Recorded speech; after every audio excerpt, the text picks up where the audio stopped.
Good morning. Welcome everyone to Big Kaiser Tooling Today live from Chicago. We are so happy everyone could attend today. We have a great morning in store for everyone, so I hope you got your coffee and you're ready. We have a lot to show you and a lot of helpful information ahead of us. So let's start with a couple things to remember, that this is being recorded live, and for everyone who's registered, you will be getting a copy as soon as it's available. So thank you for that. If you can't attend, you can still come back and listen at a later date. Also, if you have any questions, we have a chat box open. So if any time you have a question you'd like to ask the panelist or a general question to our company, please feel free to put that into the chat box. And if it's something that we feel that everyone would appreciate to understand and hear, we'll share it. If not, we'll try to answer your question as soon as we can. So keep those chats coming, comments, everything is welcome. Please give us all your information and questions as you have.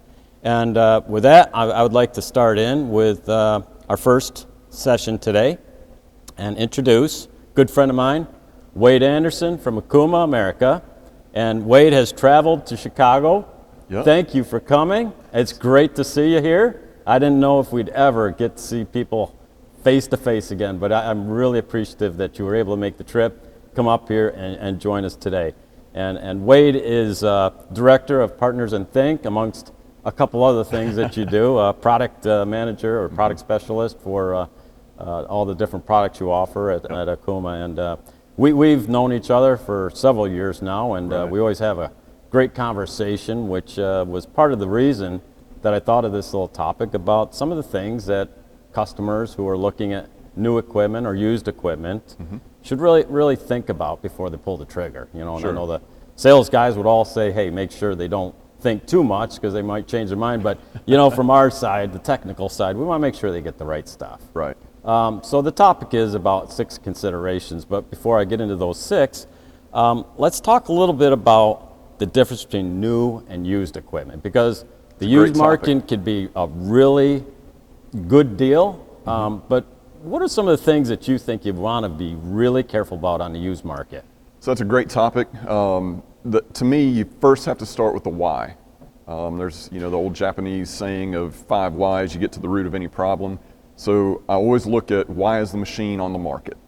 There's a lot of really good videos out. You can watch YouTube videos of machines getting wrecked, of mishaps happening. How do you know, when you're looking at 3 or 4 used machines, which one of those 3 or 4 machines was the one that was in that YouTube video? So finding out the why is the machine on the market? Did the owner upgrade technology? So you're buying a machine that doesn't have the levels of technology that maybe you need. Was there a problem with the machine that got band-aided and it was put on the market? Or did the shop owner did they get into the market, they overspent, got too much equipment, went bankrupt, had a financial issue, and it hit the market that way? Yeah. So there's definitely opportunities. Anytime we go through a recession, anytime the economy has a correction or retracts a little bit, there's people that are overextended and some really nice equipment gets put out on the market, but you really have to do some due diligence to understand, what are you getting? And then, does the machine have a warranty? What type of warranty are you getting with the machine? And how do you know that the money that you're saving on the used equipment, are you saving enough to cover if a drive goes out? If there was damage in the spindle that you didn't catch or didn't know about, is the money that you're saving going to offset if you have to make some corrections to that machine down the road? So those are some initial considerations that I always look at. So I guess you got to be pretty astute, know what you're looking for, go see the equipment, Yeah. and just like you're checking out a used car, you want to know all the little behind the doors looks that you can guarantee you're not getting a lemon. So you touch on a really good point there. When I typically buy used vehicles, partly from a financial aspect, but 2, I'm a gearhead. I went to school to be a mechanic. I've got some just interest in working on vehicles. So I don't mind if I buy a vehicle and an alternator goes out, I have some issues. 90% of what goes wrong, I build Jeeps, so 90% of what goes wrong, I can probably wrench on it and fix it and do it myself. Yeah. So as a shop owner, you need to judge that. Do you have the talent or the skill set within your organization to change out a spindle, to fix a ball screw, things of that nature? If you do, hey, that might be a great way to go if you've got the time, money, interest into doing that. If not, if you're bringing in third-party people to do that work, again, there's a financial consideration that's got to go into that. And then I guess you got all the other underlying costs of rigging the machines out and then transferring it to your shop and all these things. So financing. So yeah, I guess you just buyer beware in that situation, right? Sure. Okay. Yep. So we have 6 considerations for buying equipment. And many times as a tooling company, we get confronted with new equipment that's been into the shop, and the programmers are starting to analyze what types of tools that they want to put on the machine, and they find, well, the capital guy bought this, but I'm forced to use that, and this disconnect sometimes hurts productivity, and that's what we're going to try to talk a little bit about is alignment. And the first thing is, if you're looking at equipment, how does it align with what you currently use in your shop, and what are some of those factors that you would want to look at? Controls and maintenance. What do you talk about there? One thing I always like to look at is the culture of the company. So anytime you bring in a new piece of equipment, any change creates a little bit of chaos, right? So you've got the status quo that people are used to, and then you're bringing in something new. Do you have a culture within your company that's willing to adapt new technology and sink their teeth into it? So that's one big consideration I always like to look at is, when you're bringing in a new piece of equipment, do you have the culture within your team that wants to embrace new technology and step up to a higher level of technology and ways of doing things? So that's one consideration to start with. And then the building, do you have the right foundation? Do you have door width? There's a lot of times we get brought into projects, and the type of machine that fits what the customer needs, the 12-foot garage door that he's got on the shop's not big enough to get the machine through. Well, it just became a 14-foot door now. Right, or we're stripping sheet metal off machines and trying to condense it to make it fit. So things like that are also important considerations to undertake. So if you go into a shop that's, and I don't say, one shop only has this brand of equipment and they'll never change, what do those kind of shops need to keep looking at around them that they're not tied into saying, okay, we won't buy any other brand of equipment because we like their control and we like their service? Does that help or hurt shops like that? So that's a good question. I know it is. It's interesting. You've got laws of physics. You also have laws of economics, and there's trade-offs to everything, as part of economics. So there's benefits of having a team that you stick with, that you're comfortable with, and you get good service and support and things of that nature. The trade-off is, as new technologies come out, if the people that you're aligned with aren't bringing out some of these new technologies to the market quick enough, you could be missing the boat on enhancements and increased productivity. So you always have to be constantly aware of what's taking place in the marketplace. Is there new technologies coming out? But you also want to hedge. You don't want to be the first guy necessarily into some of those new things, because if you put a lot of time, money, and efforts into it, then it doesn't pan out, then you're backtracking, and that can cause other externalities that you have to deal with. But being able to have a pulse on what's taking place in the market, what the new technologies are, but then any leader, a leader in general means you have to have vision. So any leader, whether you are a shop leader or you're the owner and you're leading the company, you have to have foresight and vision on where you're trying to go. What do you need to accomplish right now? But then what does 5 years down the road, what does 10 years down the road look like? And technology changes so fast. Now, talking about 5 years, that's like an eternity away. But you have to have that vision on where you're trying to go, and then we got to make sure we don't handicap you on getting there. So you don't want to get backed into a piece of technology that's not going to allow you to grow in the future of where you want to go. And we see this sometimes on the tooling side. We go into a shop, and I call them cat houses. Yeah. And not in a bad way, but they strictly only want to use the Caterpillar V-flange tool shank, 40 taper, 50 taper. And we know that there's always sometimes a little bit better way of doing it. So a company that might want to get into micro machining, for example, they're kind of stuck on CAT, but actually CAT doesn't lend itself to that high speed. So they almost have to be forced into maybe a smaller HSK taper tool, and they're like, what is this thing and where does it come from and how do we get it? And it can be changed. Change is sometimes disruptive, but it is necessary in situations like that. So yeah, we have to always go with the technology and follow what's necessary to do it the right way. Well, thanks for that. And the second topic would be intended use. We try to define, as every shop, how do we want to use it? Is it going to be a new project, or is it general purpose or added capacity? How do you align those factors? What's the most important to the least important about? So those are great conversations to have with people. You need to understand, what is the customer trying to do? What is a shop owner trying to do with the equipment? Is he taking on takeover work, so the process is kind of already developed and he's just continuing on that process? Or is he adding capacity to the shop and he doesn't know what's going to come in the door? He wants to have a process that's flexible enough to take on anything. So materials is a huge consideration. Are you cutting aluminum where you need horsepower and high speeds? Are you cutting titanium where I need torque and grunt strength to be able to cut it? Those are two different considerations. So we always try to look at what type of work. Most job shops tend to fall into some type of a market. They're a job shop, but they're targeted towards aerospace or automotive. Or you have the OEMs, so you know what their products are going to be. So we always want to look at the material, what are they cutting, and then what is their philosophy on removing metal? Are you fast, high-speed, dynamic machining, high-feed mills? Are you the type of guy, I tend to be more of an old-school machinist. I like deep, heavy grunt work, depth of cut. There's trade-offs again. Laws of economics, there's trade-offs to it.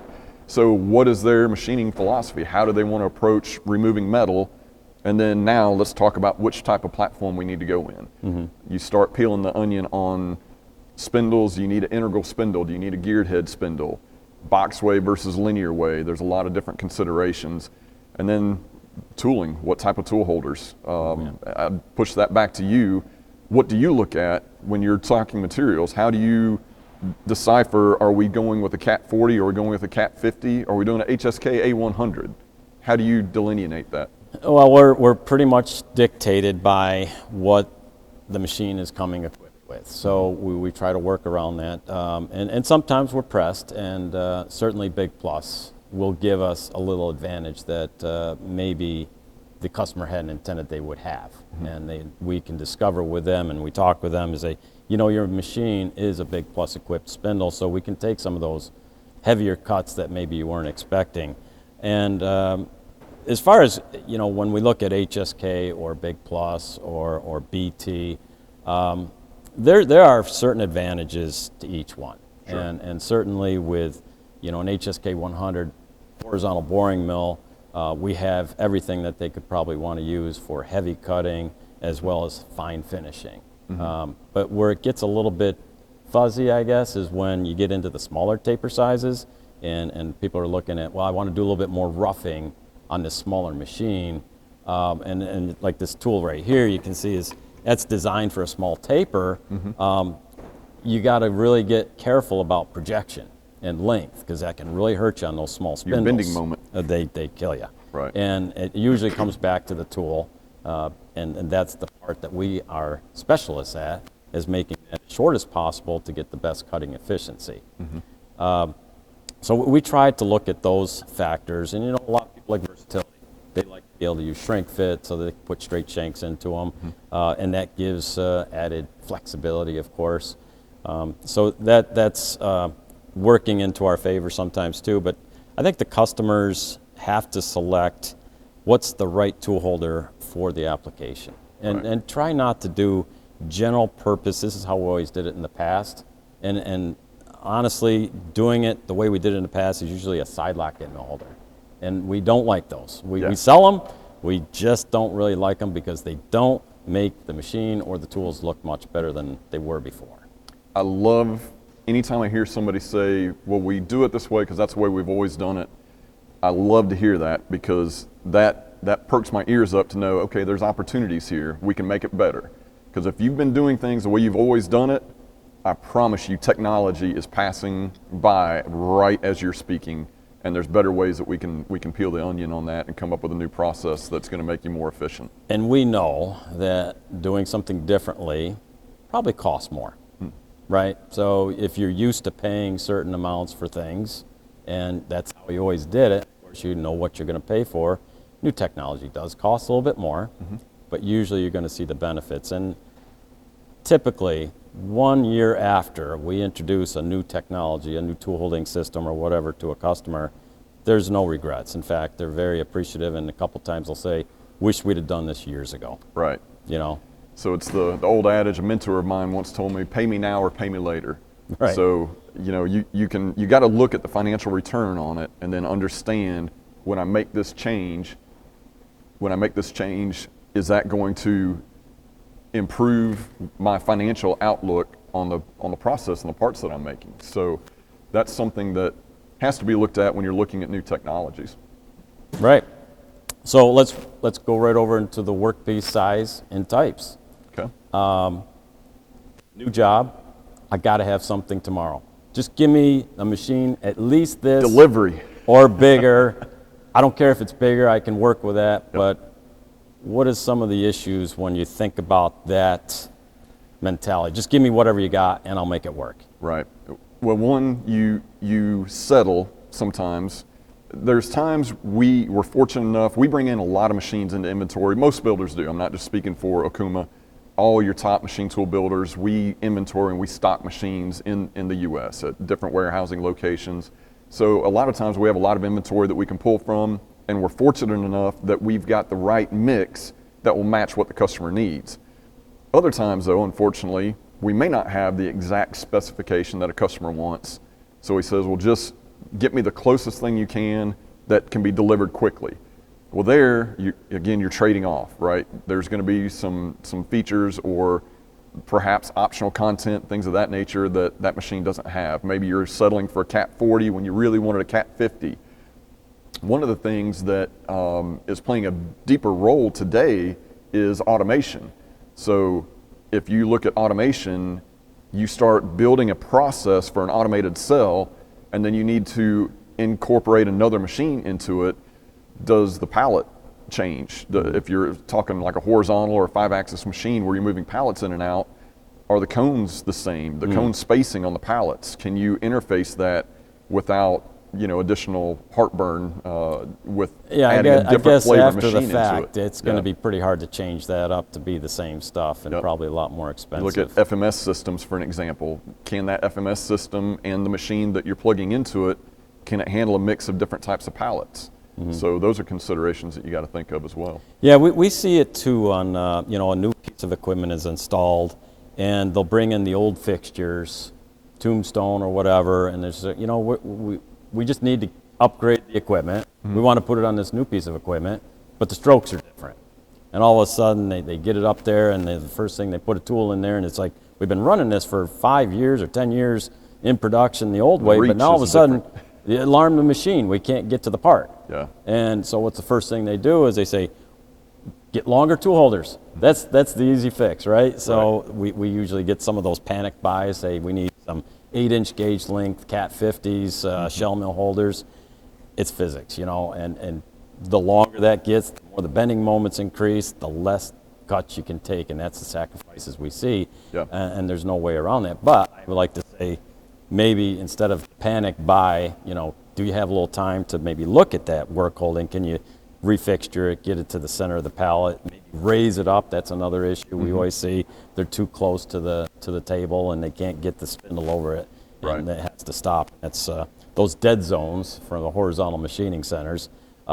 They can be cumbersome. A lot of people don't look at them. They're always overlooked. That's the distance from the center of the pallet that the spindle Z can get to. Right. And if you don't design your work holding with that in mind, you can make some really long tools that you didn't intend for. Yeah. And we see that in 5-axis machines as well.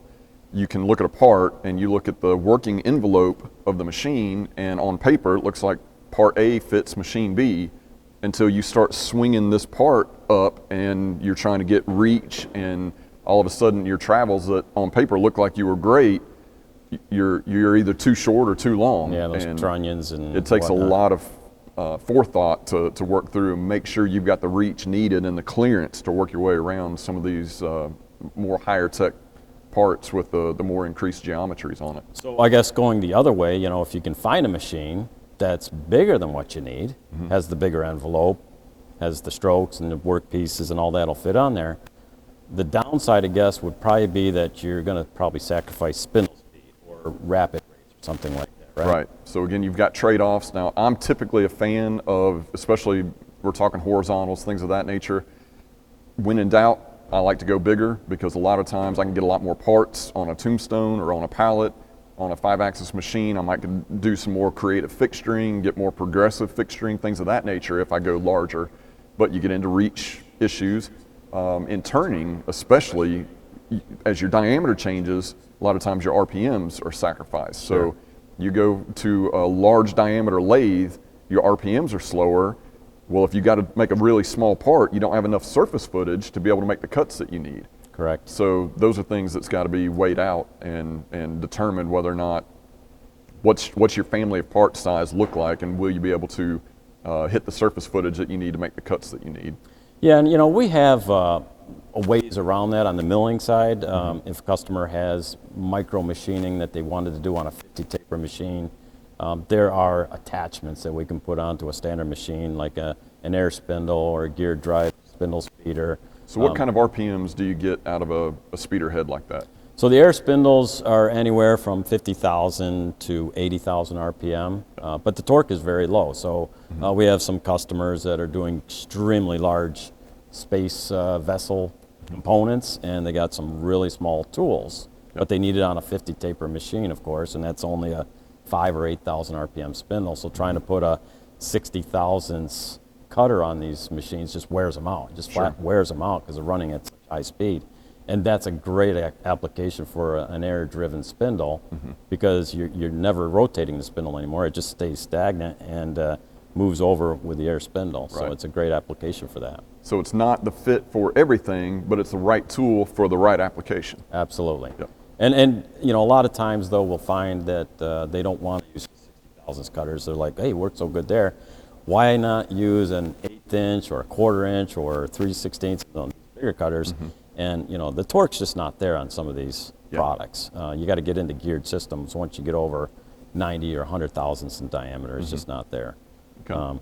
So the other side, you know, we can't, if it's too small, we really can't do much other than amp it up a little bit with some big plus technology or something like that to get the reaches a little bit more rigid that they would want. But certainly bigger, we have ways that we can cope with that. Tooling solutions, you know, we have virtually everything you could need, from collet chucks to hold the smallest to the largest things you want, and beefy cutters, face mill, everything's there. And speed run out is a major concern, so you got to have quality holders to make sure you've got the run out that you need to be able to handle some of these smaller that's cutters. A great point, Wade, because we always talk about static run out, which is when service is checking out a spindle. They're usually putting a test bar in it, and they're checking how, you know, at a very slow speed, how's the run out. No, it's right there. But the dynamic run out is what kills. Because that's the part that you don't see when you ramp up a machine to say 12,000 or 20,000 RPM. What is it doing as a spindle system? It might be moving outside of its center. And that could be as much as 0.5 to 1,000th of an inch. So some of these machines don't have that built into them, even though they're rated for that, to run micro machine cutting all the time. And that, even though it's a 20,000 RPM machine, would be a viable option for an air spindle, you know, because it just isn't good for that machine to run at so high speeds.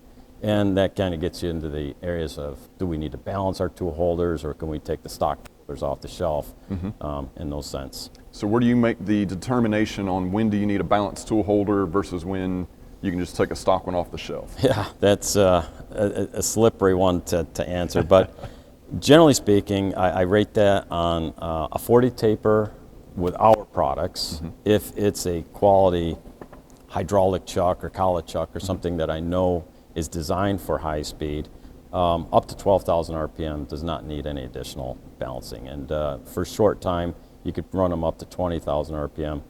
But if I got to look at the size of the collet system, right? I don't want to try to say that with a milling chuck that's got an 1.25 capacity, you can run that to 20,000 RPM. That's probably not a reasonable thing to ask for. But on a 50 taper, we bring that down to about 8,000 RPM as a standard. Over 8,000, and your intentions of running over 10 to 15,000 RPM on a 50 taper or HSK 100, we usually recommend maybe you want to make some balancing, especially if the cutters are not repeatable. Okay. From my perspective, as a machinist and a machine tool guy, I want the least amount of vibration possible.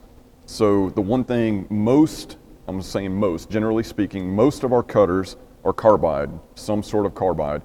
The substrate and the binding materials that's holding this carbide insert together doesn't like vibration. Not at all. Harmonics will destroy your cutting edge. So depending on the type of cuts that you're doing and the type of material that you're cutting, how long that cutting edge a lot of times can be the product of harmonics in the machine tool. So balance for me is very important, along with the entire system as a whole, to make sure that we've got a machine and a cutting process that gives us enough damping characteristics so that we're not putting harmonics into that carbide and losing our cutting edge prematurely. Well, off camera, I would recommend you and your AEs take a look at the new balance standard, ISO 16084, and it looks at some of that Nice. technology. You know, why do we balance a roughing end mill to such a tight tolerance when we look at the cutting forces involved? Right. And it puts that into the equations and gives you a different balance compared to a fine finishing tool. Very nice. It's an interesting standard. So you know all these standards much more than I do. I couldn't rattle that number off. Well, that's our business. ISO standards, of course, everything's controlled here, so we have to make sure we make everything to the most current standard. So that's interesting. And, you know, a tool like this, we would probably want to say, you might want to balance that. Yeah. But that's because of the projection. Yeah, it's an example of something we don't like to see. You know, when people start building modular systems, trying to overcome reach issues to get into places that, for whatever reason, they can't. But that's where angle heads sometimes are a great option too, to get at these secondary features that without making a 12-inch or 20-inch long tool, an angle head might be a solution. Yeah. Shorten it up and be able to come at it from a different perspective. Yeah, a lot of people don't think I got a 5-axis machine, I should never use an angle head or even a multi-axis mill turn. We actually sell a lot of angle heads on mill turn centers because there are just places that spindle cannot get to. Right. And features that you want to do while it's still on the machine, and the angle head does it. Yep. Cool. So a quick question on your angle heads, what all tapers can you do on an angle head like that? We can make angle heads from 30 taper up to HSK 125. Okay. And everything in between. Basically the primary range of everything a machine tool can bring Basically every standard machine tool, yes, we have something that we can put. Most commonly it's Cat 40, Cat 50, and HSK 63. Right. But we'll do Capto spindles. The tough part of that is the stop block, the way that where the stop block goes on the spindle? How we mount that on there. And as part of the process of looking at buying a machine, I always encourage customers, look at and make sure that the machine tool company can support auxiliary systems like an angle head. Sure. Because they have the details on where the stop block needs to go and what its configuration needs to look like. If you try to do that after the machine is purchased, it's a little bit more difficult. Right. And most machine builders have multiple spindle options for any given machine. So it's also important to know, for us, our horizontal, say an MA600, that's a 600 millimeter pallet size machine. We have 4 or 5 different spindle options that are very common on that platform. So a customer may buy a 12,000 RPM MA600 and then buy a MA600 with a 6K 1,000 Newton meter spindle. Well, those are 2 different spindles. Even though the machine is still an MA600, where that stop block goes, what the face of that spindle looks like is different between the two. So you got to make sure you're also getting the right spindle for that. Most of ours is in the manual. We have tech info manuals that provides that type of information, but that's a really good consideration for any machine tool that you're getting. Do you have that type of information readily available? Well, let's go to that topic about workpiece sizes and types and materials and spindle torque. I think we had an interesting conversation last night about this, and you know, most machinists think of power in terms of horsepower. Right. Okay, what's that machine rated for? And they always think horsepower. What do you think they should really be torque curve? looking at? 90% of the work that comes across our desk, we're talking about the RPMs that are not at the max RPM where you're hitting your horsepower curve. Typically, you're in the RPM range where you're in the torque curve. And that torque curve, that's, for most applications, that's the most important piece that you need to look at. And then there's also some marketing spin, if you will, that goes into play on a lot of torque curves when you look at brochures and typical sales type fodder. So there's different ratings on motors. We talked a little bit yesterday about most spindles will have a S1, S2, and an S3 rating, and will tell you how much torque any given spindle is able to put out. And that's a matter of heat in the motor. So you've got windings, you've got current flowing through it. The more juice you run through that motor, the hotter it gets. So it will only run for a certain period of time at any given power curve, and then it's going to have to cool down and basically soften up a little bit, cool down before it can do it again. So a lot of marketing type material that you will see on the street, they'll advertise a 600 Newton meter spindle.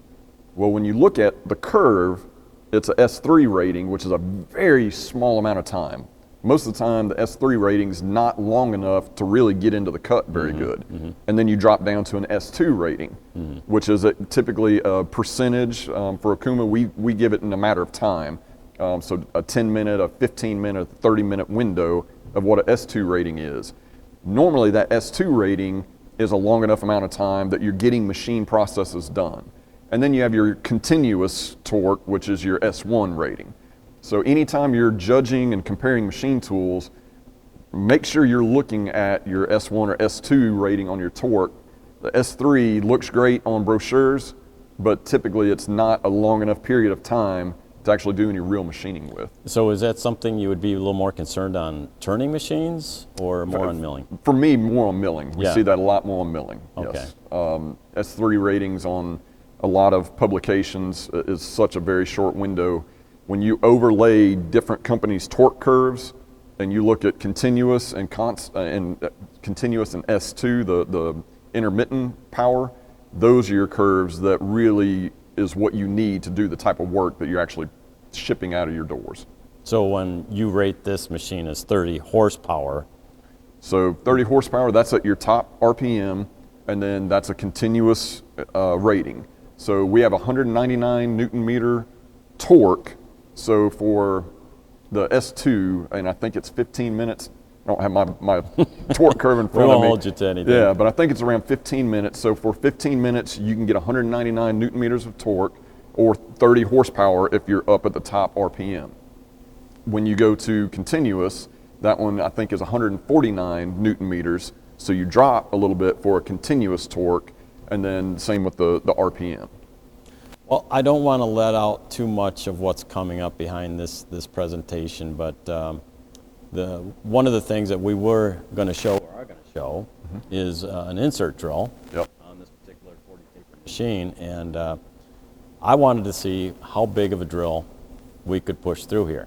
I love it. So I've been in this industry a long time. I've been running machines for 29 years now, and it's not very often I walk in and my jaw drops, but you you did that to me. Good, and it was impressive, but it was actually, the drill wasn't so much of the problem as much torque that we needed. It was the twin cutters that we were trying to run after.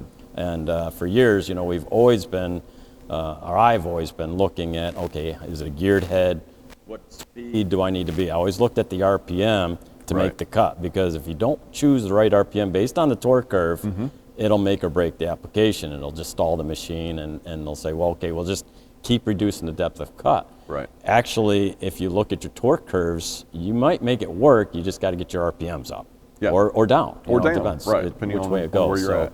We see that, a boring operation is just like a turning operation. So it's a continuous torque drive, and we can make some fairly aggressive cuts. You just got to look at your torque. And integral motors make a huge difference in that. So there's a difference in integral motors versus inline motors. So that's another thing to be aware of when you're looking at machine tools, is are you looking at a machine that's got an inline motor, meaning that it's a separate servo motor that usually is not cooled, and then that's coupled to the shaft of the bearing housing of the spindle, or is it truly an integral motor, meaning the motor itself is wrapped around the shaft of the spindle, the amount of torque and the length of time you get out of that is massively different than an inline spindle. So that's another thing to understand. There is a difference between inline versus integral. But at the end of the day, I trust the engineers at the machine tool builders to make the right choices and not put too many smoking mirrors out in front of me. So let's switch over from power to accuracy. Yes.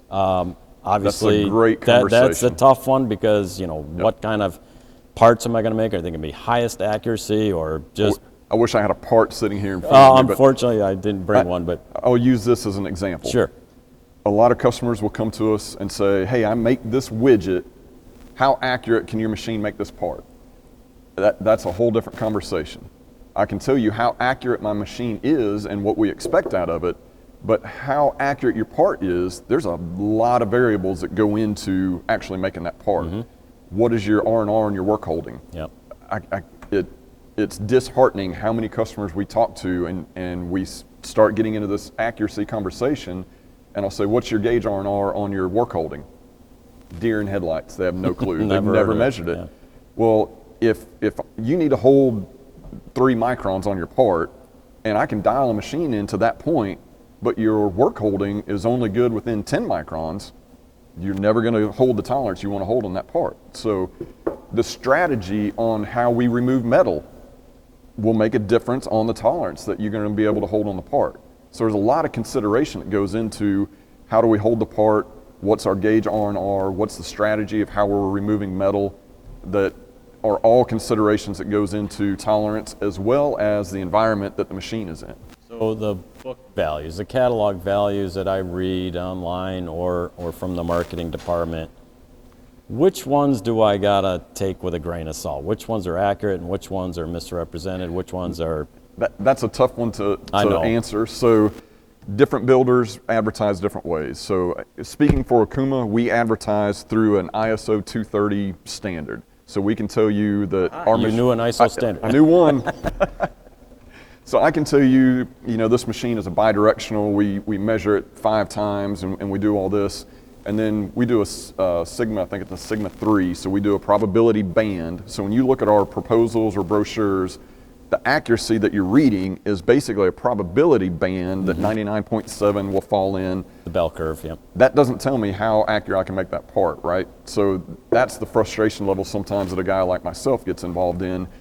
Other builders sometimes will advertise what the machine measured in one direction as the machine was being built.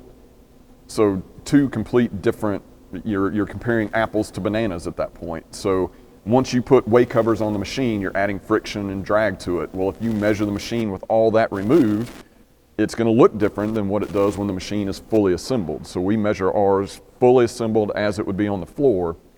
But even at that, and if you pick up the build sheet out of the back of this machine, it reads less than half of what the ISO standard is. So we build to less than the standard. So it gets complicated to be able to explain all that. We see that too in the tooling where they get these certifications. It's this accurate, but it doesn't include anything on it. Right. They've taken all the pieces parts off and said, okay, it's good. But then when you assemble everything, wait, it's not quite there the way it should be. So I will say all the top builders, and I won't name names because I don't work for them, but all the top builders, you put all the builders' names in a bag, you pluck a name out, you're going to have a good, solid, accurate machine tool. How we advertise, to me, some of that is semantics that you gotta work through and talk about. What are you trying to accomplish on your part that you're trying to create, and how do we get there? Well, looking on the inside of this, it's a beautiful looking machine too, because there's no exposed surfaces. So thermal stability, I guess is a big concern, right? When you're talking to a customer, it's like, I want to know how accurate can I hold your machine to, but you look, okay, let's go look at your shop and where you want to put this first. Right. And if they show you the end of the corner and it's got a door next to it and a big punch press trying to run some other parts there, and they say, this will be where it's going to go. You got really nice 3 inches of concrete that you're going to set the machine on. Yeah, that much, huh? Yeah, that much. That's a consideration. So Okuma, we do a lot with what we call thermo-friendly concepts. So all of our machines are designed with thermostability as one of the first considerations. So to your point, when you look inside any Okuma mill, you don't see cast iron. We line that entire enclosure with sheet metal, so hot chips, cold or hot coolant, none of that touches the base casting where all of our motion system is mounted to. Sure. So that's one area we engineer every heat source that we can out of the machine tool. So that's a consideration on. But how much can the control software change that and adapt it to the problems or the environment, I'll say? So that's pretty amazing. We have thermal rooms in Japan. We have multiple rooms in our facilities. When these machines are built, they go into these rooms and we map out the thermodynamics of the machine. So we run it through, I think it's negative 40 degrees to positive 40 degrees Celsius, and we map out everything that machine does as it goes through those temperature swings. So we have TAS, thermoactive stabilizer software. We have thermocouples embedded in the spindles and all the casting. And then every time that machine makes a rapid move, so it hits a G0, we know we're not in a cut. When it hits a G0, we can update the kinematics of the machine based on the heat and what we're seeing of the machine. And all that is mapped out. It's not just a math compensation where we say for every length of time, adjust this way. We do it from live sensors on the machine. And I can't tell you how other builders do it. I know most builders have some type of thermo stabilizer. How theirs works, I don't know. You'd have to run that past them, but I can tell you ours is measuring live and adjusting live. So you touched on a point, and I'm going to segue a little bit here, but you mentioned sensors. Yeah. And with deliveries, kind of crucial right now. Orders are good. If you got a lot of sensors on this machine, are you able to keep up with delivery? Because sensors aren't so easy to come by right now. So far, we're in pretty good shape, and part of that is due to our stocking program, the fact that we were able to bring in so many machines before that crunch happened. So, but it's definitely a concern that we're keeping on the horizon and forecast on what we do. Yep. Cool. So a couple other things that we still have to cover here before we come to the end. How much time have we got? we got a few minutes. So a couple of the other considerations that I like to ask customers are, what types of operations do you typically want to do with this machine when we're tooling it up? Yeah. And they say, well, we got to run one face mill and all the rest of this part, like an automotive parts, just a lot of spot drills, taps, and little end mills, but it doesn't have any real heavy cutting. And I asked them, well, what's your changeover time? Do you want collet systems or hydraulic systems? There's all kinds of varieties, shrink fit, whatever. When I'm looking at a machine tool, and I'm looking at whether I'm going to be drilling or tapping or milling only, do you tend to push somebody one way or another way? Rephrase that to me. I don't know if I follow you. If you were saying, well, most of this work piece has got high precision boring, and I'm the customer and I'm saying, what would be the best equipment? Different machine that you would that says, well, no, I'm just going to be all heavy milling. No, it's all heavy end milling. Yes. Do you distinguish, or do different builders say, for that type of application, like tooling, we have different tool holders that work better for heavy rough milling versus light milling, it's adaptable. So I'll tell you the gospel according to Wade, okay, for whatever that's worth. There's definitely different approaches. We have linear guide machines, the M560 behind us, that's a linear guide machine. We also build boxway machines. So for Akuma, our Millac series, for mills, are all boxway machines. All of our lathes are boxway machines until you get into multifunction. So part of that, typically a lathe, I like to talk about it in terms of like an aircraft. A lathe, you're taking a big heavy cut and you're going in one direction, generally speaking.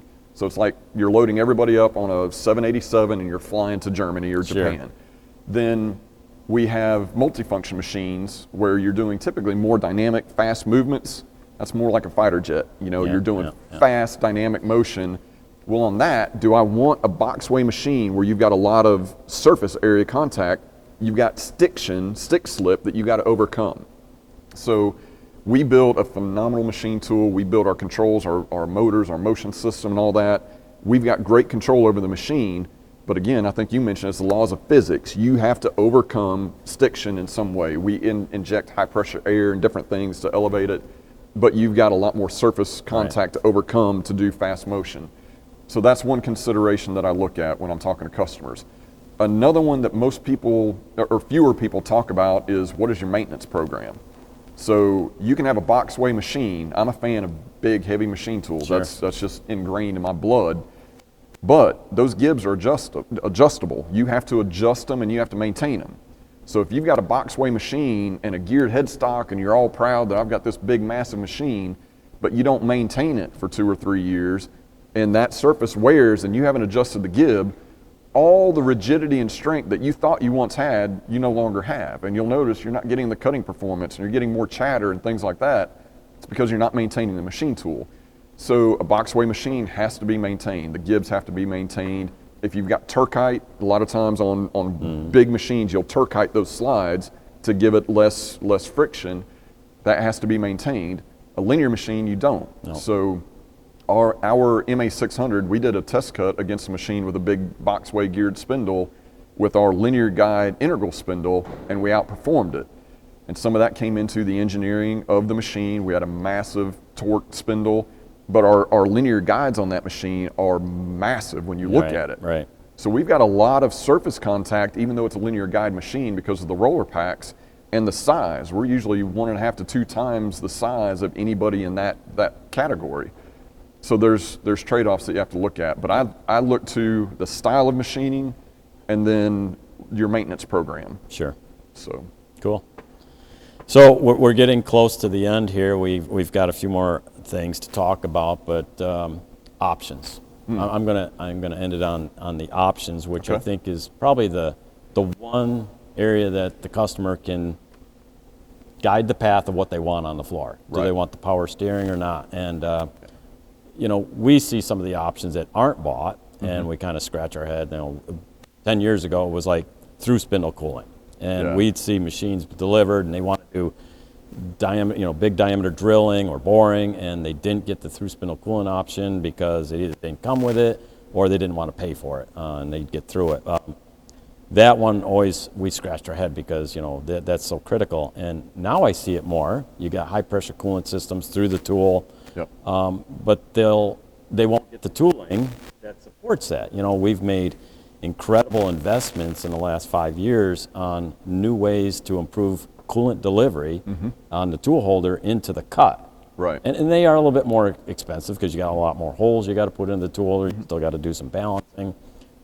So we see that, and it's like, okay, you've got this beautiful machine, this beautiful coolant delivery system with high pressure, but you're not using the hose to get it to the cut. Right. And we try to get them to understand the need of more coolant on the point of contact. It's got to be there. You can't just ask for it to come around and spray and expect the same result. Yeah. Are there any other options that you see that people don't utilize that they should? And it almost should be a standard if you had your way in Wade's world.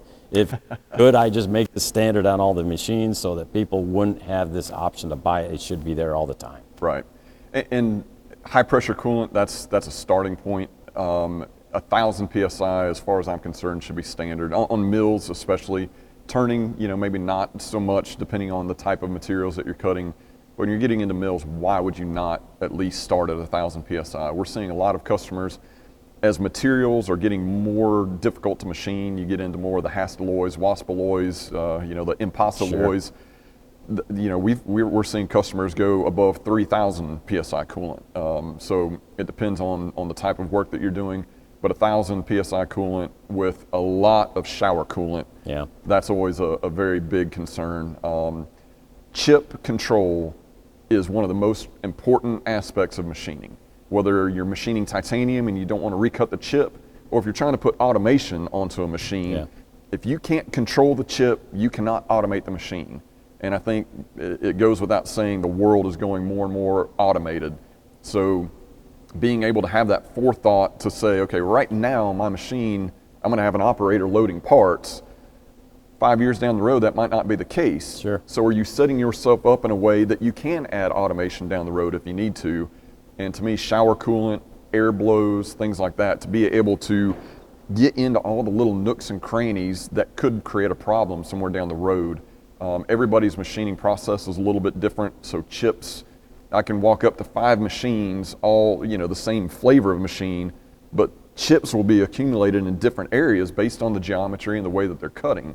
So being able to have that flexibility to adjust and control that's important. So I guess the term "don't option me to death." Yep. You know, it's you got the base machine and the price looks right, but at the end of the day, when you start adding up all the options, I mean, we see it with our tool presetters. We try to include as much on the standard equipment, the standard package, so that the customer, when they get it, is satisfied, and the add-ons were their choices. But I think the options, I've seen that with competitors, they like to take those out to keep the base price as low as possible, and then we'll just tack on the options, and it won't look so bad on the proposal. Do you agree or disagree with those types of strategies for sales? So there's a 80-20 rule, I think. I feel good about bringing in a machine with a USA standard content that will hit about 80% of what people are looking for. Then the last 20%, that's usually more customer preference, right? So for us, most of our machines we bring in, we don't bring in standard with a chip conveyor. And the reason for that is if I'm doing a mix of materials, well, I want a twin belt drum filter conveyor. But if I'm a customer and all I'm doing is big, thick chips the size of my thumb, a standard hinge belt is fine. So that gives us some flexibility for the customer to dictate, you know, he can save a little money by going hinge belt if he doesn't need the filtering stuff. Sure. So, but a Big Plus spindle, you know, put a plug in there for you, Jack. Well, I appreciate that, because why would I ever bring a machine in without a Big Plus spindle? Right. You know, that to me is just such an easy standard that it doesn't make sense not to. So those are areas that spindle probes, things like that, that, you know, you're going to need it at some point. Why not go ahead and get it up front when you're buying the machine? Well, our companies in Japan are very well aligned, and Big Plus has been a standard on Akumas for well over 10 years now, and that decision to grind them all to Big Plus was I think, a real good strategy. Yep. And the proposals include Big Plus to the customer to understand that that's there for them to take advantage of it. And a lot of people don't understand that Big Plus might be there. It's your choice to use it or not use it. And if you are going to use it, go with the premium quality dual contact systems. It's got a lot of tolerance in there to make this work. Right. And if you don't use the right tooling on a Big Plus spindle and you want that dual contact, it could be tragic in the end. And we've seen it. Unfortunately, we've had experiences where we have a customer in the field calls in, I'm using dual contact taper tooling, but I've got fretting in the spindle. As soon as you hear that, I can pretty much guarantee you take that tool holder out and measure it, it won't measure to the standard. And what's happening is you're getting face contact and not taper contact, and that's floating inside that taper. So it's important that you get the right spec for the right spindle. And that's what I recommend. If you're going to do it right. If you're not going to do it or you don't want to afford it, then stay away from it. Just make sure you got that with taper. A standard Cat 40. So Wade, we're starting to run out of time, I think. And, I get long-winded. But I am so proud that you could say your first call or your first visit out of the office or home office was to come visit us here in Chicago. And we are now a proud Think partner. And we would like to encourage all of your customers to look at what Big Kaiser is and what we can do for them now and in the future, or in what we've done in the past.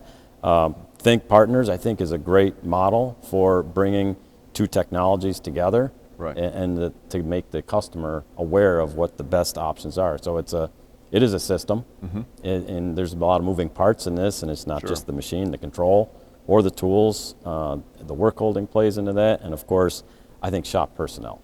I agree. At the end of the day, when I'm selecting a piece of equipment, I would probably go to my shop personnel, bring them in as a group, and say, okay, we've got these three options of equipment. What do you all suggest? What are your suggestions or comfort levels? What do you know about these that you would say, I just don't like that, or I love this one, and tell us a little bit about it. So I like the team approach on buying, but I understand sometimes stock wins it all. At times. But thanks for coming, Wade. It's great to be here. This is I'm like a kid in a candy store. You know, this place is fantastic. You've got everything from automation components to work holding to tooling. It's kind of a one-stop shop for that type of industry. So. Well, you're all welcome to come here at any time. The showroom is always open, and we're available to answer any questions. So if there's nothing else to do at this point, I'm going to turn us off and wish you a good trip back home to North Carolina. Sounds good. Thanks, Jack. Take care, Wade. Welcome. My name is Alan Miller, and I'm here to do the second session today during our Tooling Today Live. I'm going to get a little more in-depth into the Big Plus spindle system. Jack and Wade mentioned it several times during their conversation this morning, and I thought we'd go a little bit more into detail about how it works and what kinds of applications and features that you should be looking at to use Big Plus. So Big Plus has been around for quite some time now. Started out around 1992, and right now there's more than 100 machine tool builders that offer Big Plus spindles in their machines. Of course, most people consider Big Plus when they're thinking about improved rigidity, but Big Plus also offers some other improvements to your machining capabilities, including improved ATC repeatability for improved surface finish, extended tool life, as well as that extra rigidity that comes with the dual contact. So today we're going to talk quickly about the Big Plus interface and the dual contact and how that works, who our partners are and how to identify some of the spindles, as well as the advantages of Big Plus with some data, and how this whole system is controlled through gauges and marking. So really the concept of Big Plus is fairly simple. It started with an evaluation of the standard steep taper tool holders, the BT, CAT, and SK. And really what we're looking at is gauge line on a spindle is the theoretical plane where that cone gets to be an exact size. So on a CAT 40, it's 1 3/4 exactly. But on the standard spindle, that gauge line face location is a pretty wide open tolerance. So in the past, to make shims or whatever to make a similar system like dual contact, you'd have to put a tool in the machine, measure that gap on that spindle, and then grind shims to match it. So when you put a standard CAT 50 tool holder into a standard CAT 50 holder, that gap between that spindle face and the back flange of a tool holder is right about 1/8 of an inch. This changes a little bit on different standards, but all CAT 40 and CAT 50 have this 1/8 inch gap as the standard. So what Big DAISHOWA did in the early 90s was try to come up with a way to make these systems more rigid and more repeatable. So what they did is they reached out to the machine tool builders and asked if they could add just a little bit of material to the spindle face and control it. So what they were asking is to take about half of that gap and put it on the spindle face. What that did is allowed them to gauge off of that face and make it a very accurate location. So when you take a standard tool holder and put it in a Big Plus spindle, it functions just the same. The ATC system's the same, the taper contact's the same. The only thing that changes is that gap just gets a little smaller. But when you take a Big Plus tool holder and you put it in a Big Plus spindle, there's a couple things that happen. When you first put that tool up in the spindle and just use hand pressure to push it in there, there's still a small gap.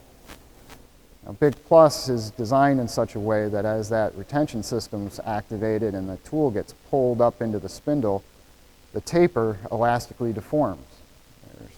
There's quite a lot of pressure on the back of that pull stud pulling that steel part into that steel cone, and there's a lot of elastic deformation. So we use that axial movement during the gripping process to gauge where that front face is and make face contact. Now in order for the builders to do this, they get a series of gauges from Big.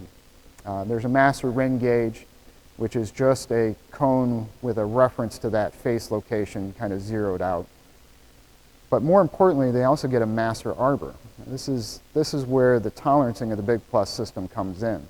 So this is just a standard cone of a taper, and they zero out that gauge on the face of the spindle and then activate their retention system. Every builder has a slightly different pull strength. They have different cross sections of the spindle nose themselves. So that amount of draw changes machine to machine, but it's always consistent within that same design.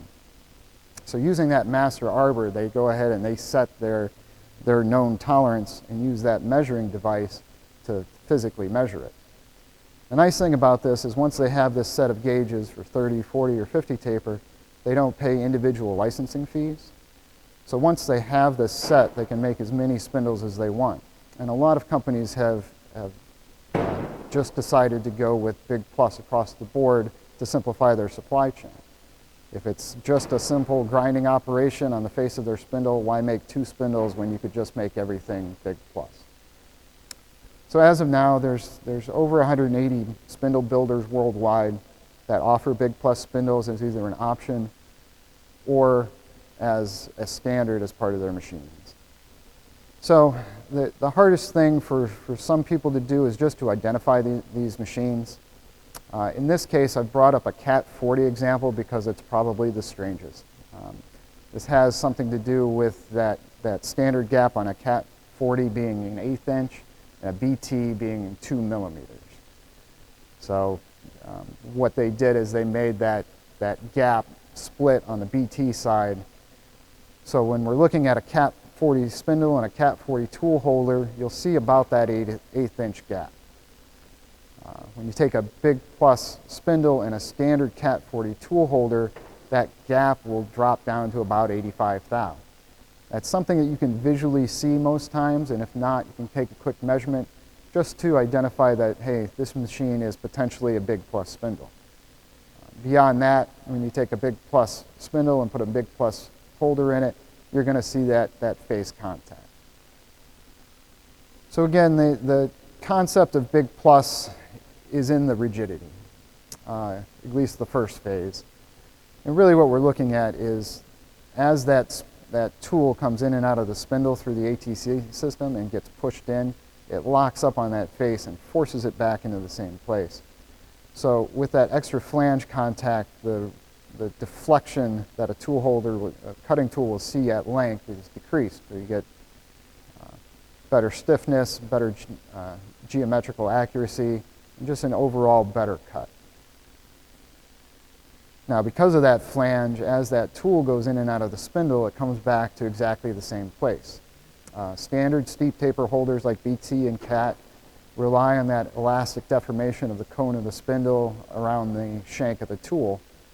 So what you get is a little inconsistency on where that bar winds up through that tool change cycle. A Big Plus, because it makes that face contact, just comes back to the same place every time. It definitely improves your accuracies of your tool holders and your repeatability, but things like single point boring tools become much more easy to control if that boring tip comes back into the exact same place every single time versus seeing spikes and run out here and there that will change your bore size. So Big Plus is not only for added rigidity, but it's also for accuracy.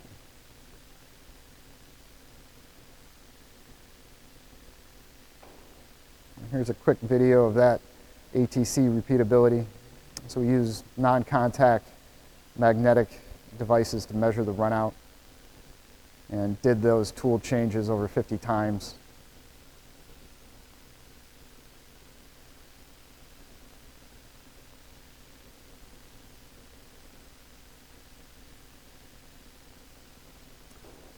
And as you can see, the Big Plus deviation is in the millions, where the BT is in the tenths.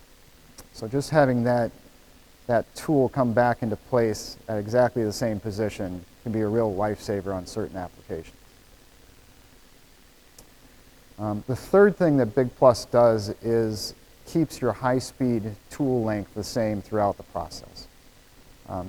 Jack and Wade talked a little bit about the RPM ranges, and as we see speeds increase where balance becomes more critical, Big Plus also becomes more critical to maintain your Z-axis length. As the spindle speeds increase, those cone-shaped spindles will open up a little bit, and with the continuous draw of the ATC system, it will suck that tool in just a little bit, and you'll lose that accuracy as the spindle speeds increase. So it's a third feature that's really dedicated for the smaller machines at really high speeds. Now, as far as nomenclature goes, Big Plus was designed to be compatible with all the standards that are available. So from BT30 to what we call BCV40 for the cat V-flange 40 taper, into the DIN BDV for the what's commonly referred to as the SK taper series. So for tool holder manufacturers, we have a totally separate set of gauges. We've got an air gauge and a master. And what this does is it checks the taper at 3 points along that taper angle, as well as measures that distance between the gauge line and the face. So Big DAISHOWA controls all of these gauges, and they do let them out for licensees.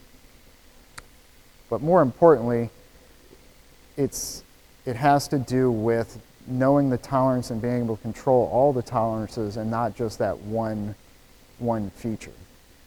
People that are making tool holders without gauges can get themselves and you into trouble.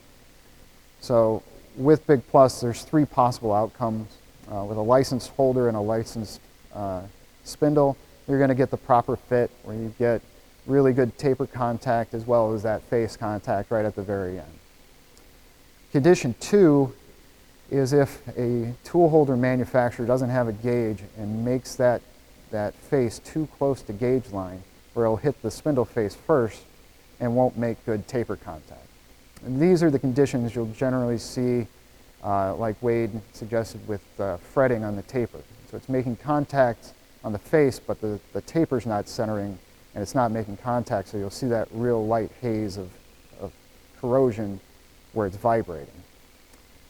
Condition 3 is bad, but it's not as bad because they make the face too far from gauge line, and it winds up running just like a standard tool holder. It's only making taper contact, and there's no gap between them. So really what we're looking for is the marking on the tool. These are the tool holder licensees, but more specifically, every tool that's made under license has to read Big Plus spindle system and license Big DAISHOWA CP. So if that's not on the tool holder, you're running tools that were made without gauges. Now we're going to show a quick cutting demo showing the difference between our Cat 40 and our Big Plus here on the Okuma M560V. Hello, my name is Nick Ju, Research and Development Engineer here at Big Kaiser. I'll be showing you a brief machining demonstration on a comparison between a Big Plus tool holder and non-Big Plus tool holder when it comes to rigidity. On an Okuma Genos M560 vertical machining center, we will be using 2 of our high-power milling chuck tool holders, both with a 12mm 4-flute flat end mill cutter installed to mill 3 12mm slots on a block of 4140 steel. The 2 HMC holders have identical clamping diameters and gauge lengths.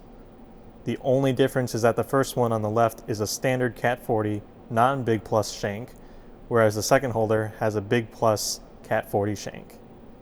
The slot on the left, designated slot 1, will be milled in one pass with the non-Big Plus Cat 40 high power milling chuck at 4mm axial cutting depth and full slot radial engagement.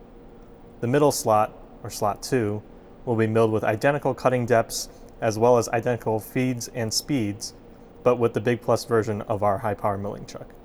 The final slot, slot 3, will be machined with the same Big Plus HMC holder and end mill, but we will increase the axial cutting depth by 50% as well as the feed rate by 50% to show the increased performance capabilities with Big Plus. So let's start machining. First, the standard Cat 40 non-Big Plus high power milling chuck tool holder is loaded into the spindle to mill slot 1.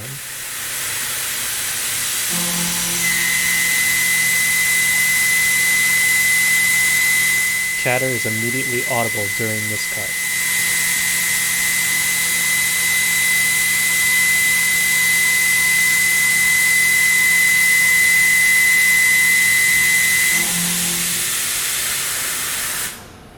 Next, the Big Plus HMC holder is loaded into the spindle to mill the second slot. The same machining parameters as the first slot are used.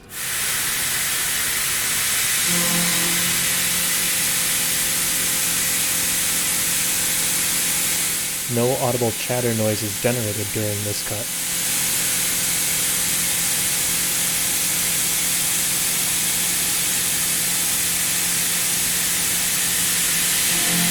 Finally, we'll increase the depth of cut and feed rate both by 50%.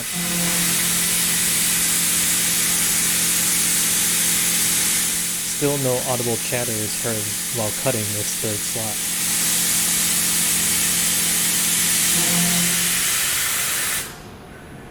Let's take a closer look at the finishes on each slot. On slot 1, where the standard non-Big Plus tool holder was used, there is significant chatter markings on the machined surfaces.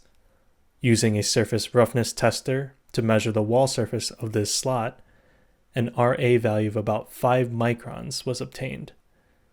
The material removal rate, or MMR, which denotes the volume of material removed per unit of time, is set as the reference 100% for this demonstration. On slot 2, where the Big Plus HMC holder was used, the surface finish does not show any major chatter marks. Measuring the wall surface with the roughness tester, a significantly improved RA value of less than 1 micron was achieved. The MMR is the same 100% for this slot, since the feeds and speeds were unchanged from slot 1. For the third slot, which used the same Big Plus holder, but with 50% greater depth of cut and 50% faster feed rate, the finish is still superior to slot 1. An RA of about 1 micron was measured on the wall surface of this slot. Because of the Big Plus tool holder's greater rigidity, the MMR for this slot was able to be increased to 225% compared to the 100% of slot 1 and slot 2, which gives a great advantage to machining efficiencies and cycle time reductions.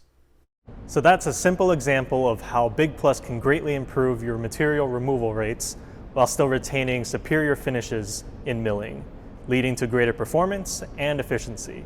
I hope this was helpful.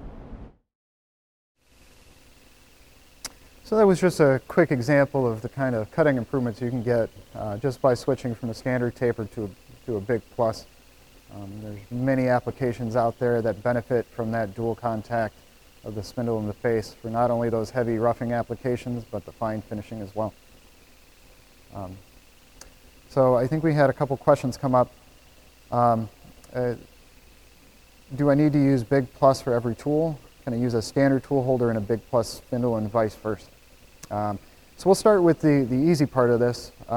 You can use a standard tool and a Big Plus spindle and a Big Plus tool and a standard spindle. Because they split that gap between the spindle and the tool, no matter which way you exchange them, they'll just make taper contact without that face contact unless you get the Big Plus on both ends. The V-groove location and all the tool change features are all identical relative to gauge line for Big Plus or CAT, so that's not an issue. The use of Big Plus for every tool is ideal, but maybe not as practical for every machine. Generally speaking, we look at a Big Plus spindle like an HSK spindle where there's taper and face contact, and you should have that taper and face covered as much as you possibly can. With that interchangeability with CAT and Big Plus, we understand that there is some need to use regular tool holders as well as Big Plus. It's definitely doable. You just have to be a little more careful with your cleaning and making sure that the spindle face as well as the taper are clean and that the tool pockets are all cleaned regularly. Spindle or coolant filtering is also important. So just making sure you're in a fairly clean environment and you won't have any problems mixing Big Plus and standard tool holders in the same machine. So I think that's about all the time I have for today. Thank you for attending our Tooling Today live Big Plus seminar. If you'll give us just a minute, we'll switch over to the next one. Hi, welcome back to Tooling Today Live. My name is Matt Tegelman. I'm the product manager for the Kaiser CKB modular tooling system. And today I'll be discussing, first off, the use of the SW twin cut boring heads. So we'll talk about some tips for understanding how these heads are best used, and we have a short video to better demonstrate firsthand what these tools are capable of. Some topics we'll discover will be workpiece applications, competitive analysis versus a common alternative to rough boring. We'll look at the cutting configurations or the different ways these tools can be assembled to handle different application requirements. We'll talk a little bit about stock allowance considerations and then show some additional accessories and product additions to this program. So the primary application for these heads are cast and forged parts, where we have excessive stock to remove prior to calling on a finished boring head to give a precise diameter. Generally speaking, you can think of a cast hole as an existing hole that is not round, not straight, or not in the correct location. And in the case of weldments, you kind of have the same thing where you could have several plates in line with pre-existing holes, but once those parts are welded together, none of the center line on those holes line up. So the twin cutter head with opposing cutting edges can correct for these out of round, out of location holes and give the finished tool the best chance for success. The most common alternative to twin cutting is interpolation with some sort of milling cutter. Shown here we have an indexable cutter. The advantage of this type of tool is that it has great versatility. Only one tool required for many different bore sizes. Obviously the size is determined by the tool path that this cutter is used on. And it's able to produce wide shoulders at the bottom of bores. The disadvantages is a limited boring depth due to the flute design of the cutting tool. Time consumption, typically we can bore about 4 times faster than an interpolation pass.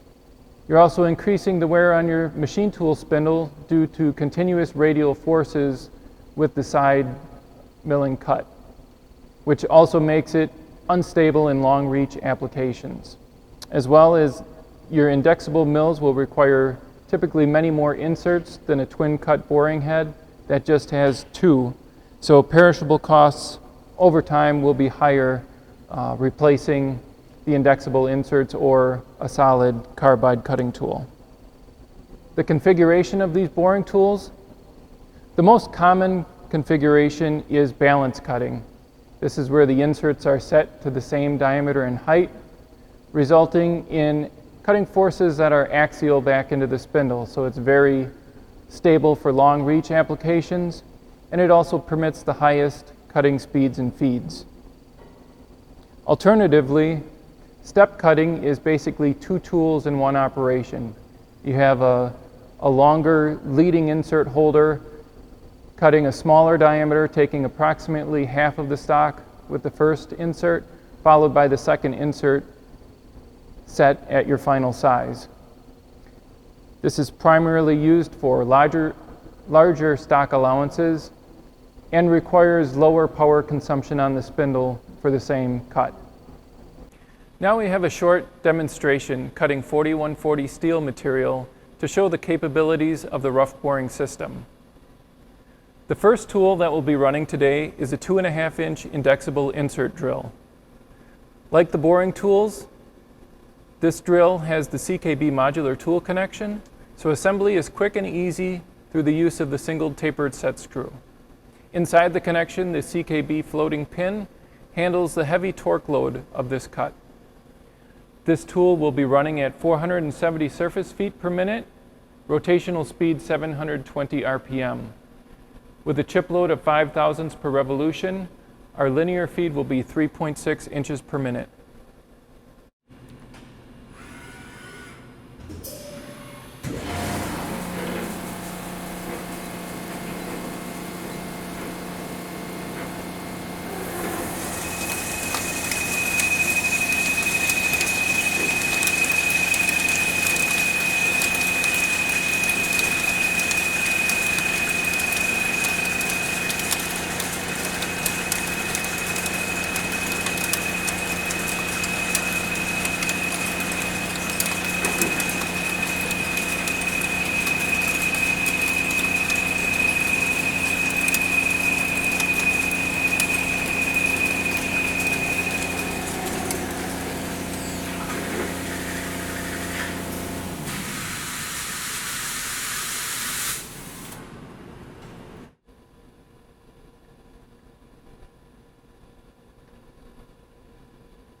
Now we'll be running the SW53 boring head. This head is set for balance cutting, which is the most common cutting configuration. The existing hole will be opened up to 2 inches 850 thousandths with this cut, so we'll be taking out 350 thousandths stock on diameter. The tool will be running at 850 surface feet per minute and a feed of 18 inches per minute. So the chip load is 16 thou per rev, but because this tool is balance cutting, it is 2-edge effective, and each insert will be taking 8 thou of stock per revolution.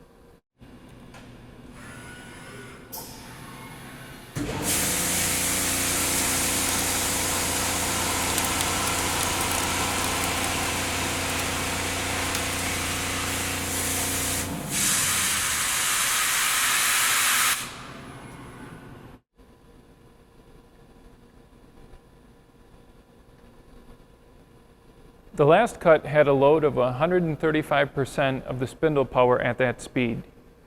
Now we'll run the SW68 boring head in the step cutting configuration and take a much larger cut, but still have the same or smaller spindle load. We've mounted the insert holders in the step cutting configuration, so one cutting edge leads the other by about 16 thousandths.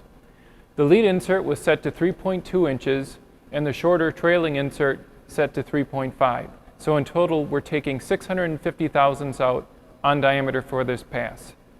Step cutting is a single edge effective operation, so while we're using the same 850 surface feet per minute, we'll need to cut the feed rate in half. So the 8 thou chip load gives us a linear feed value of 7.4 inches per minute.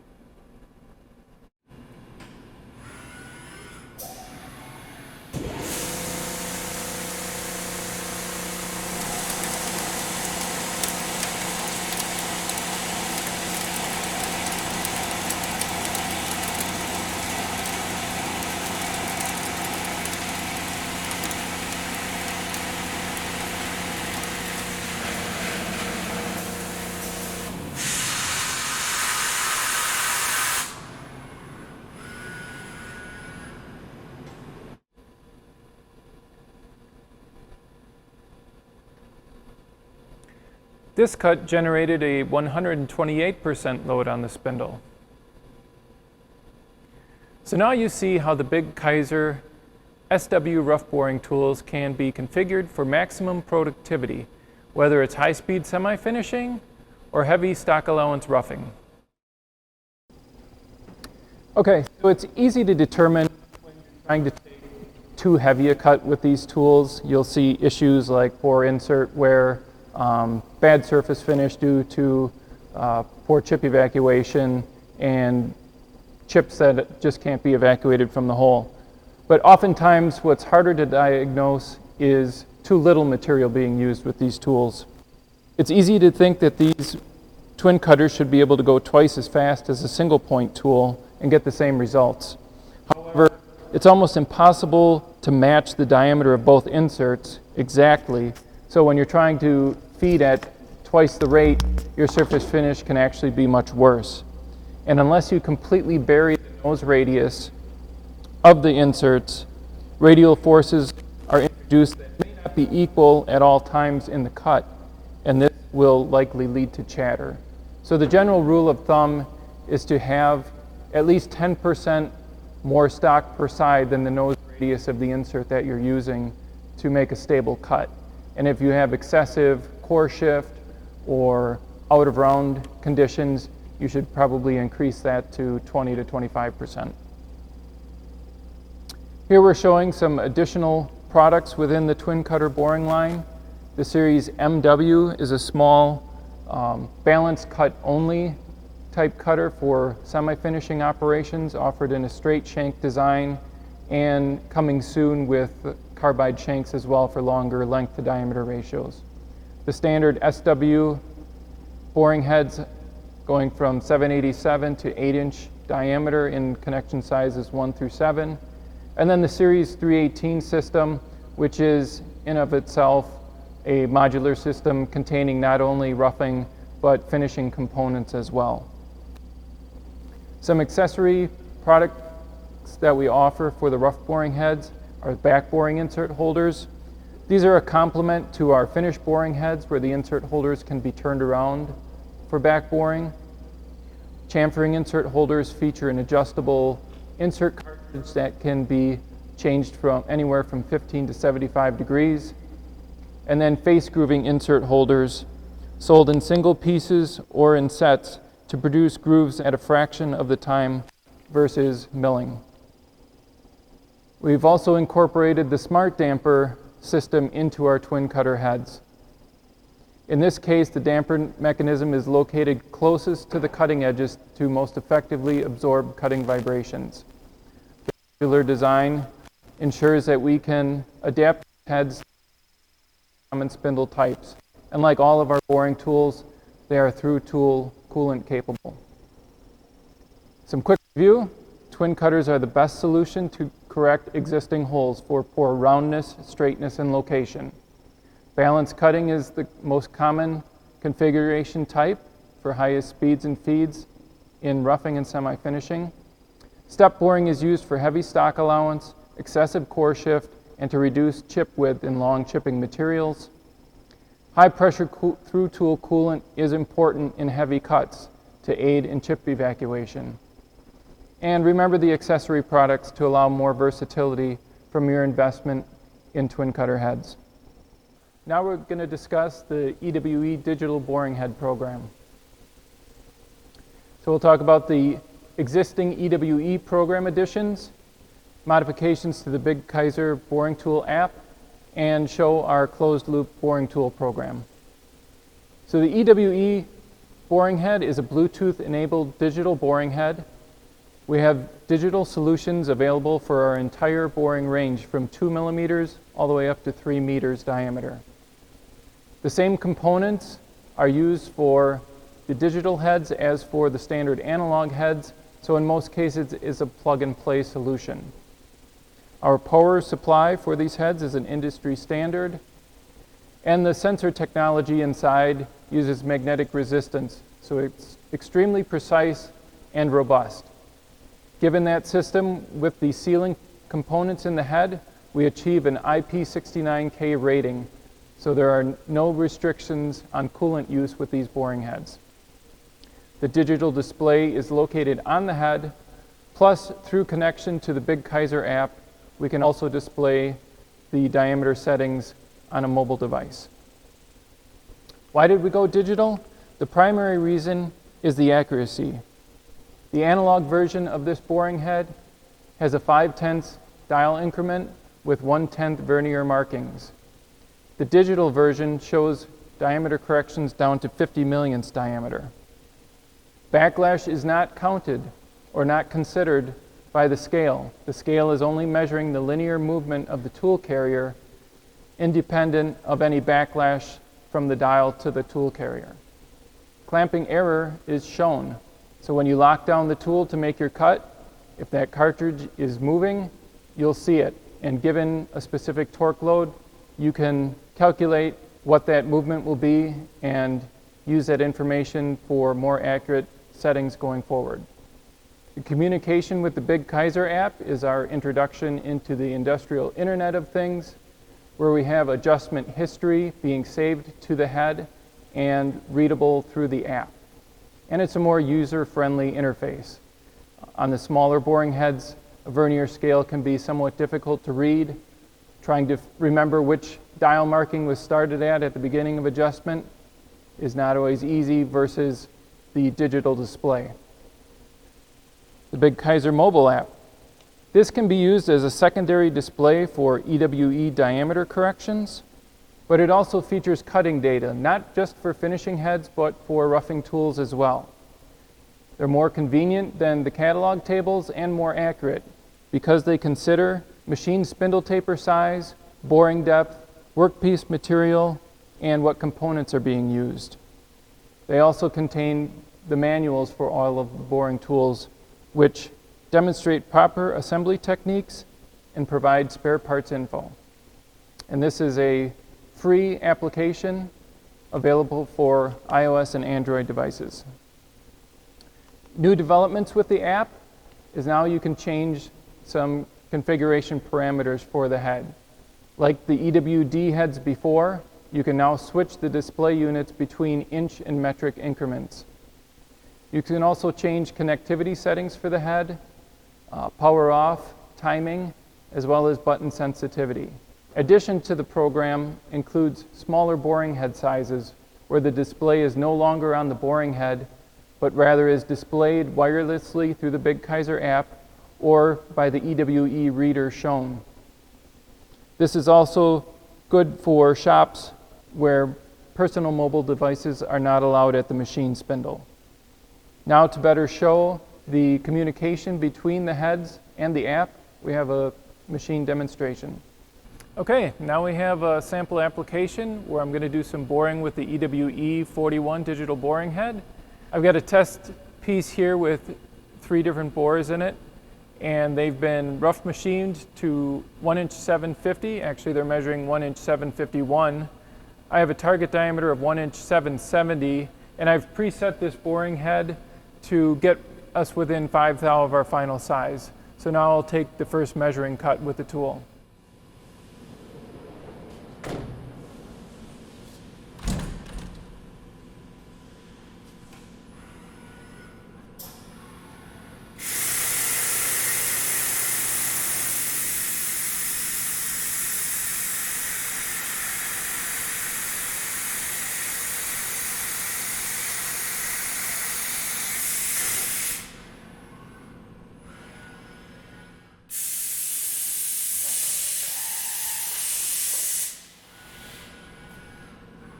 We have a measuring probe coming in to check the part size. So on this first test cut, we'll have our diameter in a second.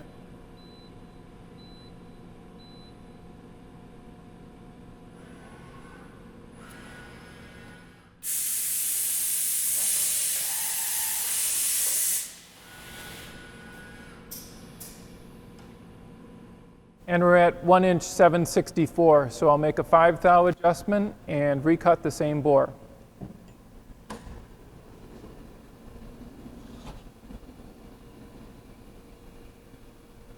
To do this through the Big Kaiser app, I'll go to the home screen and select wireless connection.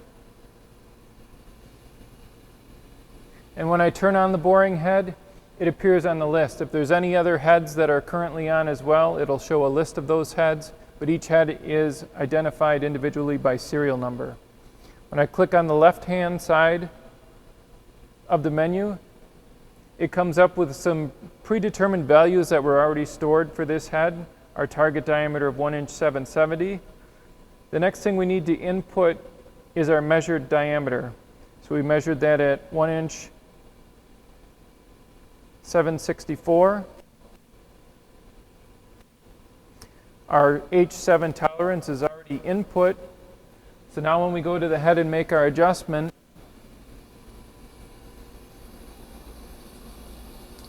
the display on the head is already zeroed. Otherwise I would do that. Then we unlock the screw on the back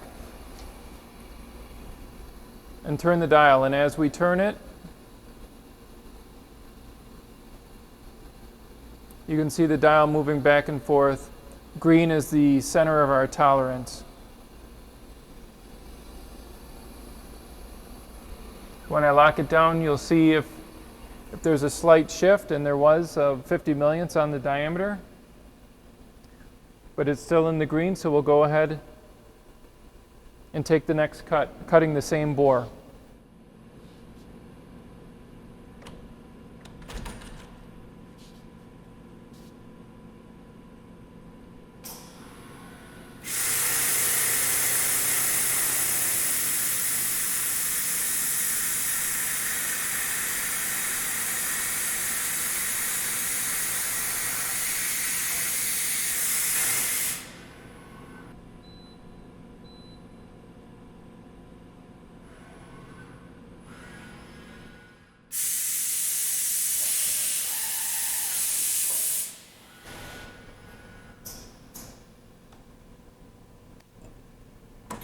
So now that we've done that secondary cut we've measured the board, and we're actually a thou oversize. And what happened there is our first cut took a much heavier stock pass than our final adjustment cut. So the cutting force between the two cuts was not the same. Typically what's recommended is that you take an even stock cut between your measuring pass and your final pass. So rather than setting it to 1 inch 765, I should have set it halfway in between 1 inch 760. Regardless, when you're doing this setup, it's best advised to move on to the next part to determine whether your final size has been reached. So what we're going to do is go ahead and cut the second part to make sure that we're on size from the original adjustment.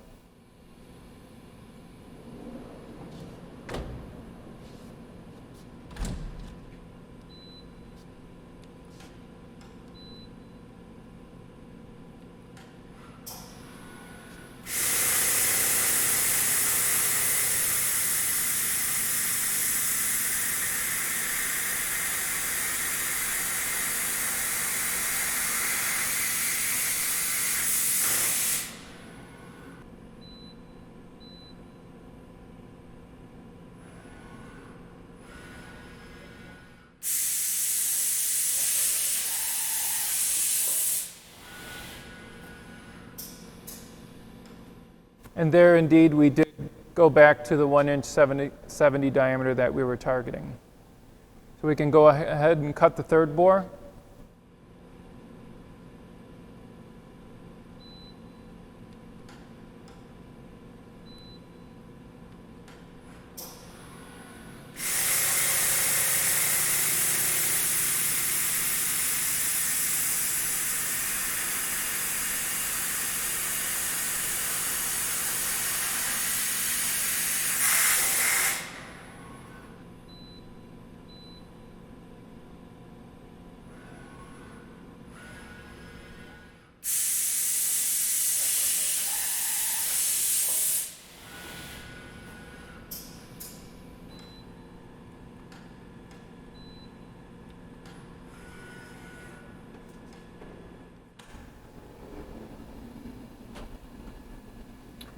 So you can see the bores that were generated with the head, and through the use of the Big Kaiser app, we were able to minimize the number of adjustments that it takes to get to proper size.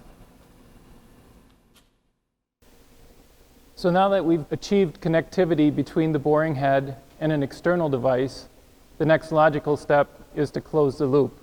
And that's where our EWA, or automatic closed loop boring head, comes in. This head has no adjustment dial and contains an internal motor to perform diameter adjustments that are received from either a tablet or PC that is connected to the machine control. The closed loop requires no input from the machine operator. Whatever measuring system is used in the machine will feed information to the boring head so that it can make the proper size adjustments, saving time and errors that can lead to scrapped parts. Here we have the ladder logic showing the communication between the components in the loop.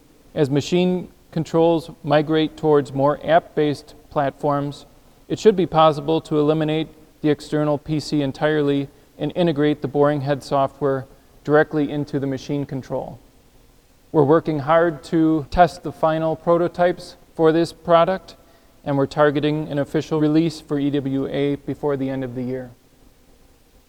Thanks again for your time, and we'll be back shortly to discuss Workholding products.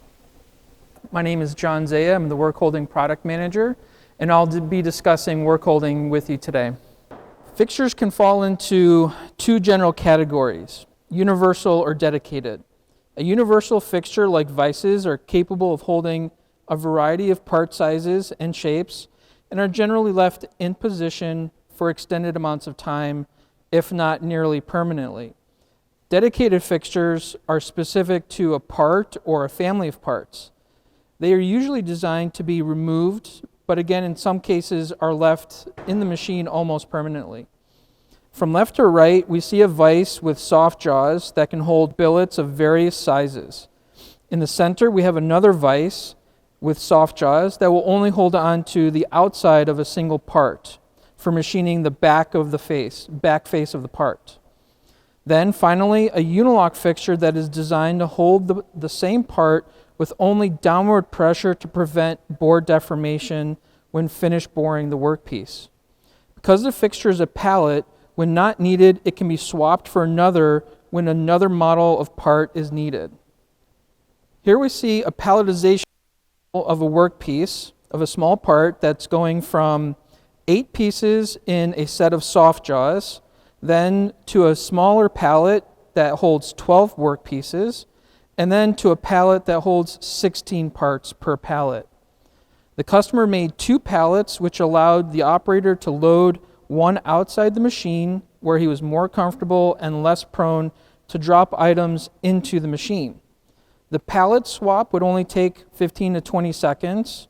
Loading 16 parts could take up to 10 to 15 minutes, and with a 45 to 50 minute cycle time per operation.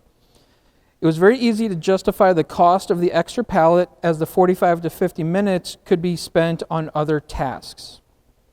Pallets from Big Kaiser come in 2 materials, either a 20 millimeter thick steel pallet or a 25 millimeter thick aluminum pallet. As they are blank, you can add any features that are needed to hold onto your parts or pre-existing fixtures, the latter of which allowing you to reuse what you already have, which would be costly to replace. Also, knobs are sold individually for direct attachment to pre-existing fixtures, allowing for them to be reused. Grid plate fixture systems are a great option, as they also provide a fixed reference. However, they do suffer from extended changeover times, as they usually have multiple components bolted onto them, like risers and edge stops, etc., that can be cumbersome to change. When combined with unilock, they become a grid pallet, which allows them to be mobile and kept in the assembled state. This allows them to be loaded in and out of the machine very quickly. Then, when they need to be reconfigured for a new part, it can be done outside the machine, keeping it running. Other examples of components that can be added to unilock pallets are Mighty Bite clamping components. These can be easily integrated into the blank pallet. They can be arranged to hold onto a variety of part shapes, variety of sizes, higher quantities, and parts in different stages of completion. The higher part density allows for more unattended time, as we discussed earlier. Fixturing workpieces with shoulder screws is also a very common method for locating a workpiece, and can be done here on a unilock pallet as well. A shoulder screw has a locating diameter and a thread, so the workpiece generally also needs to have the same as well. In this application, the workpiece, we were able to access the entire height of the outside edges without having to refixture or reposition the workpiece. Unilock knobs can be easily adapted to vices from many other OEMs. In many cases, the vise can accept the knob's locating pilot and fastener directly with minor modifications. But in those cases where it cannot, an adapter plate is usually very easy to make. Full custom fixtures are often used when access to multiple faces are needed as well. In this example, 4 faces of the part, a phone case, were able to be accessed via 4th axis indexer. Horizontal machining pallets are themselves considered a 0-point system due to the clamping system on the bottom. The top is usually a T-slot or a bolt hole pattern, which is not always the most efficient to use. When unilock is integrated to the top face of the machine pallet, it allows entire tombstones to be swapped for smaller or larger fixtures. Another advantage this provides is for those who don't have the room or the budget for large pallet pool systems. On a horizontal machine, using a riser allows for smaller fixtures to be used in order to make the machine more capable and functional and flexible. Now we'll watch a couple of demo videos.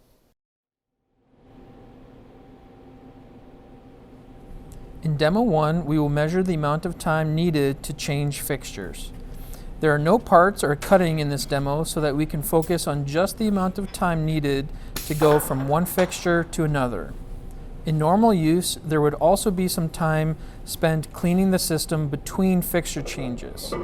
Part simplicity or complexity is also a consideration, but for the purposes of this demo, we are not factoring that into it.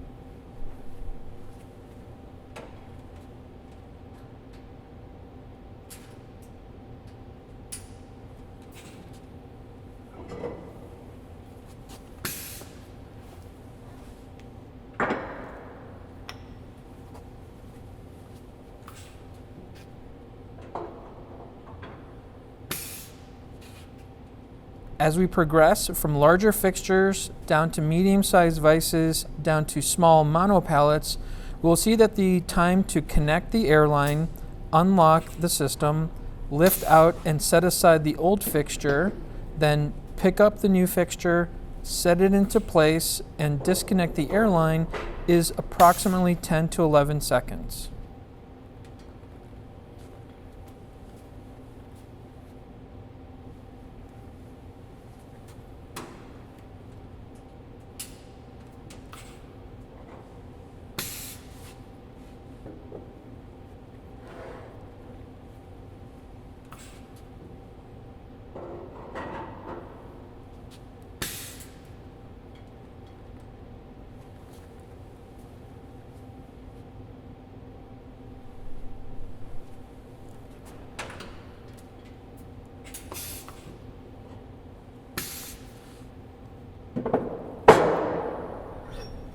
For larger, heavier fixtures, the use of an overhead crane may be needed.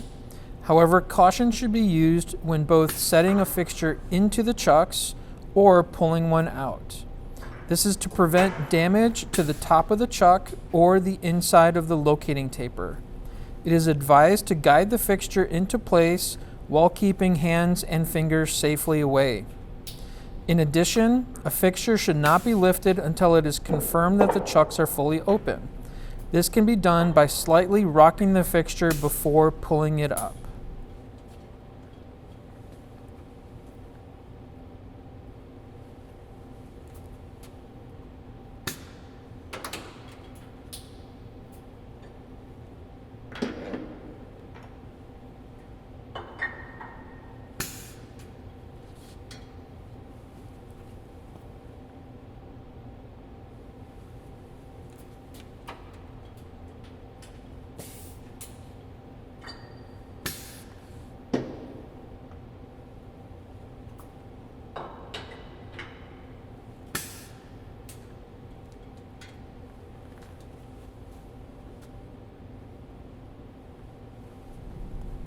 In conclusion, we can see that the Unilock system can provide a quick and efficient method for swapping out fixtures when production in a high-mix environment is needed. This time savings can add up very quickly.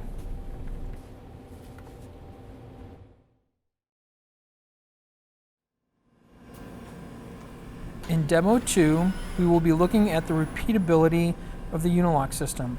Our published value is 5 microns or 2/10,000ths of an inch. Using a touch probe, we will run a control test where the same part is held by a fixture and then as an assembly will be loaded and unloaded from the Unilock chuck. At each loading, the part will be probed for the location of the bore, center point, and the top of the part.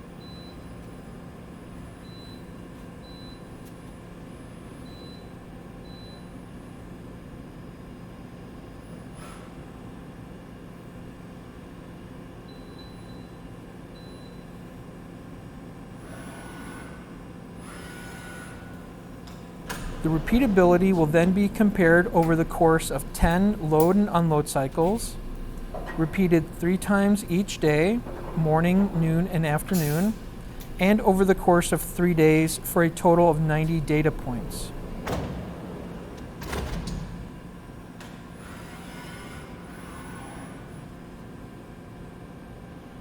The measured values show that any variation is well within the system's published capability.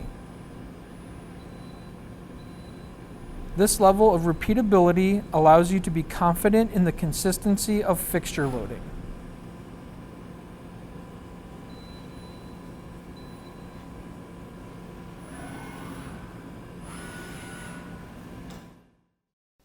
So in conclusion, we can see that the Unilock system can provide a quick and efficient method for swapping out fixtures when production in a high mix environment is needed. Time savings can add up very quickly, and the location repeatability of the system is very reliable, and customers can feel very confident in maintaining that level of repeatability. How much cleaning time would be needed if it was done in this demo?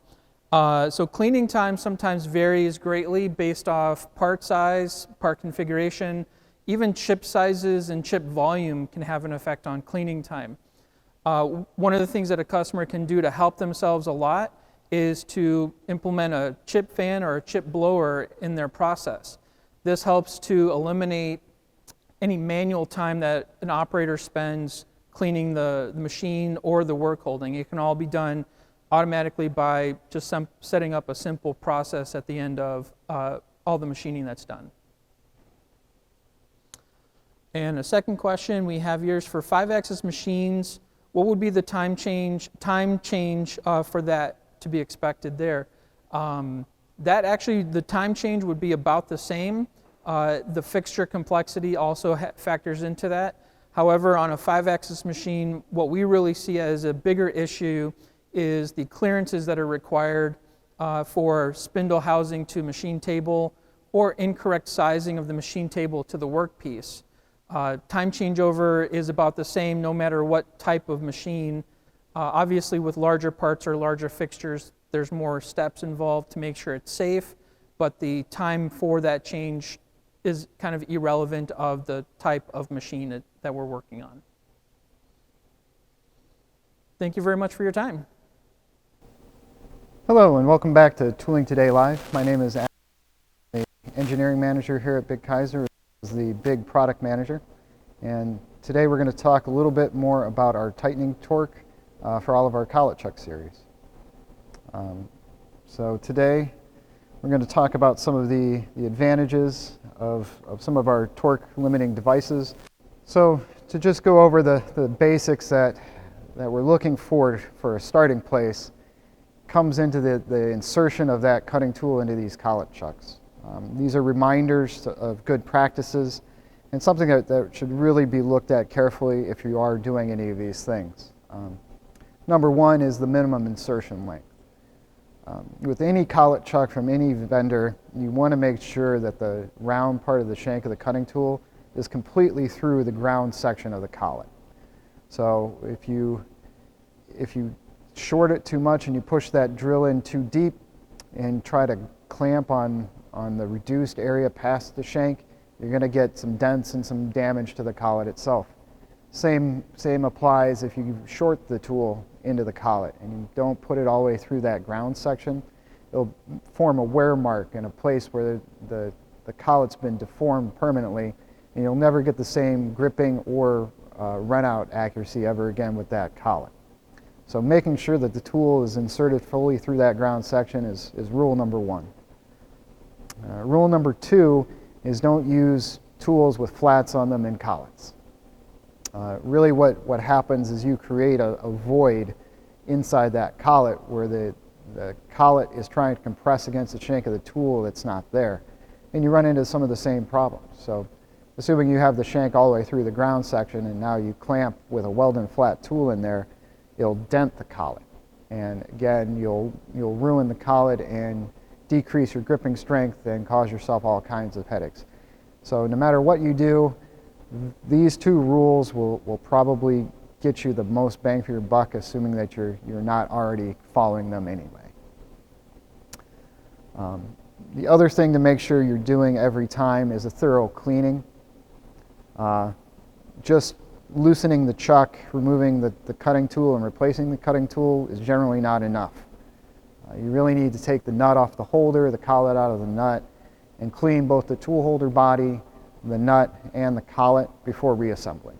There's just too much swarf floating around in collets and floating around in the shop that any of those little pieces that get trapped in between that collet bore and the collet, or in between the tool and the collet, will cause you run-out issues and potentially early tool breakage or faster wear. And then finally, as you're getting these things together, it is really important to not over-torque tool holders. Some of these are pretty extreme examples, but you want to get away from the torque bars. You want to make sure that you're not getting to a point of bending wrenches, because you'll wind up breaking components of the tool. But more generally, the types of damage we'll see from people over-tightening is in the top right corner there. It's a little hard to see potentially, but it's cracked. So if you over-tighten a collet chuck body, that taper of the collet is going to try to force open the tool holder body, and you'll wind up with those hairline cracks where we can tell that the tool has been over-tightened. So of all these things, making sure that you're protecting your quality equipment is probably at the forefront. Now there's going to be a couple terms I'm using today, and just wanted to define those quick. We have our Mega Chuck program here at Big Kaiser. Whenever I'm referring to Mega Chucks, I'm referring to a tool holder that's been finished after heat treat for high precision and high speed applications. The other thing that this has done is it's allowed us to remove the notches from the nuts for clamping. This does a couple things for us. Number one, it eliminates the notches to cause vibration and balance and issues at high speeds. Even though they're small notches, they still will create wind resistance and can actually cause you more problems at high speed. The other thing that this does is it allows us to grip that nut all the way around 360 while we're going ahead and tightening it. This change away from the single point hook spanner, where you're hooking into the collet or the nut and dragging from not quite 180 degrees around, really balances out the forces that we're applying when clamping and makes the whole system more stable. So when we're talking about Mega Chucks, and I'll say that a lot, it's more about the ground surfaces on the outside of the nut as well as the tool. Now the biggest advantage that we have with our collet chuck programs come through this bearing nut. So we've got the notch-free design to really smooth out that clamping force, but then inside each nut we have a single bearing race with ball bearings that allow that to sit still as the tool is being clamped. Along with that, there's an exclusive mega wrench that's a one-way clutch bearing wrench that I'm going to show you here in a little bit that grabs onto the outside for clamping. And really the goal with that bearing nut is to make sure that we're not twisting the collet when we're clamping. With the traditional solid steel single piece clamping nuts, as you tighten, the frictional forces of that rotation drag across the face of the collet as well as the threads of the collet.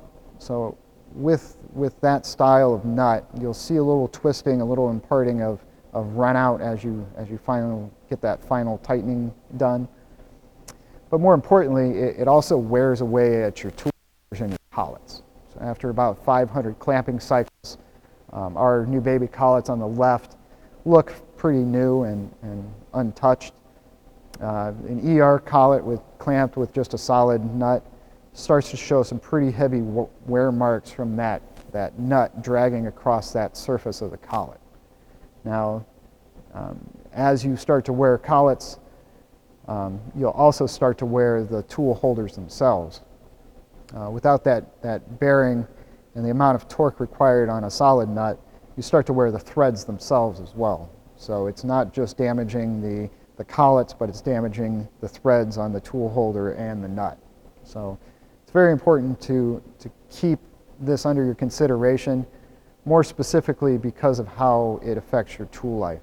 As those collets and threads wear, you'll see a 30 to 40% decrease in gripping strength and about 30 to 40% more run out. So these things will wear out and everything will be working great for you up front, and then as time goes and you get through 500, 1,000 tool changes, things are getting out of control, and it's probably based on tool holder wear and collet wear. So with a very accurate bearing style nut, ground threads on our tool holders, and our repeatability, we do a lot of tests like this where we take the tool holder completely apart and reassemble it 5 times. And we're getting right within our 3 micron at 4 times diameter target. So in order to tighten our program, we have what we call the mega wrenches. They come in 3 different styles. We have our original mega wrench, an analog torque wrench, and a digital torque wrench. So we have some options to control that tightening torque. Now with this, there's different torque ranges for different size collets. And you'll see this not from only Big Kaiser, but from other brands as well. Generally speaking, it's the 3 millimeter, 1/8 inch smaller tools require much less clamping strength than the full size that tool holder is capable of holding. So when you're working with smaller tools, it's important to recognize that there may be a lower torque value specifically for that size tool. So always check your charts and make sure you're looking at the correct torque values as you're getting ready to set these. The latest innovation from Big DAISHOWA is this new torque fit. So what this does is it takes all of the different torque wrenches and torque sizes and all that stuff and puts it together into a single device that's mounted to the table. Now the torque sensing mechanism is actually inside the unit, so it's just a drop-in style. Use your traditional standard wrench and the display will tell you how much torque you're applying. So not only is this capable of doing all of our Big DAISHOWA collet chuck series, but it also has a blank user mode so that you can use it with other tool holder types as well. Now they come in 2 different sizes. There's a 50 taper size and a 40 smaller size. So the unit itself has got different adapters that can be dropped in on top. So if you're a shop that has 40 and 50 taper holders, you'd probably go with the bigger one. If you've got a shop that's more of the BT30, Cat 40, maybe the smaller HSK sizes, then you'll be looking at the smaller one. But you can use the same device no matter what the taper type. And again, our unit's got all these programmed in there. We're up to a maximum of 80 Newton meters on this. So it may not be capable of handling the very largest collet chucks with a solid steel nut, but certainly capable of doing all of our tool holder styles with the bearing nuts. It's a pretty simple operation. I'm going to take you through it real quick.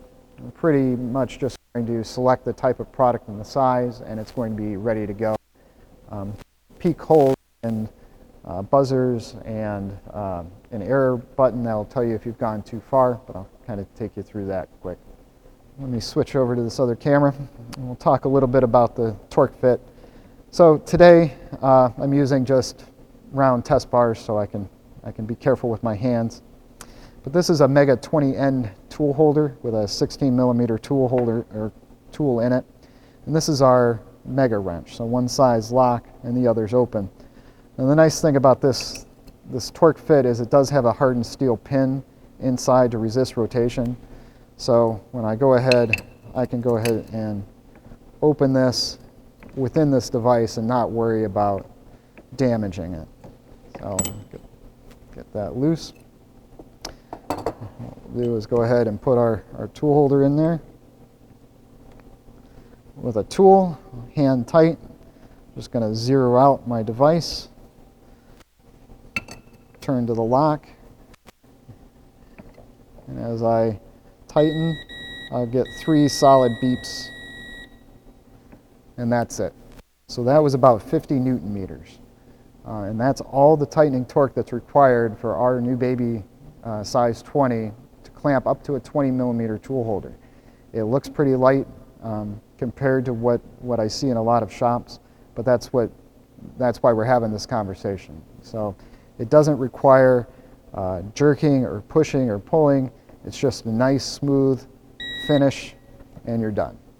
No hammers, no jerking, and you're going to get the best gripping strength and the best run-out accuracy if you just leave that alone.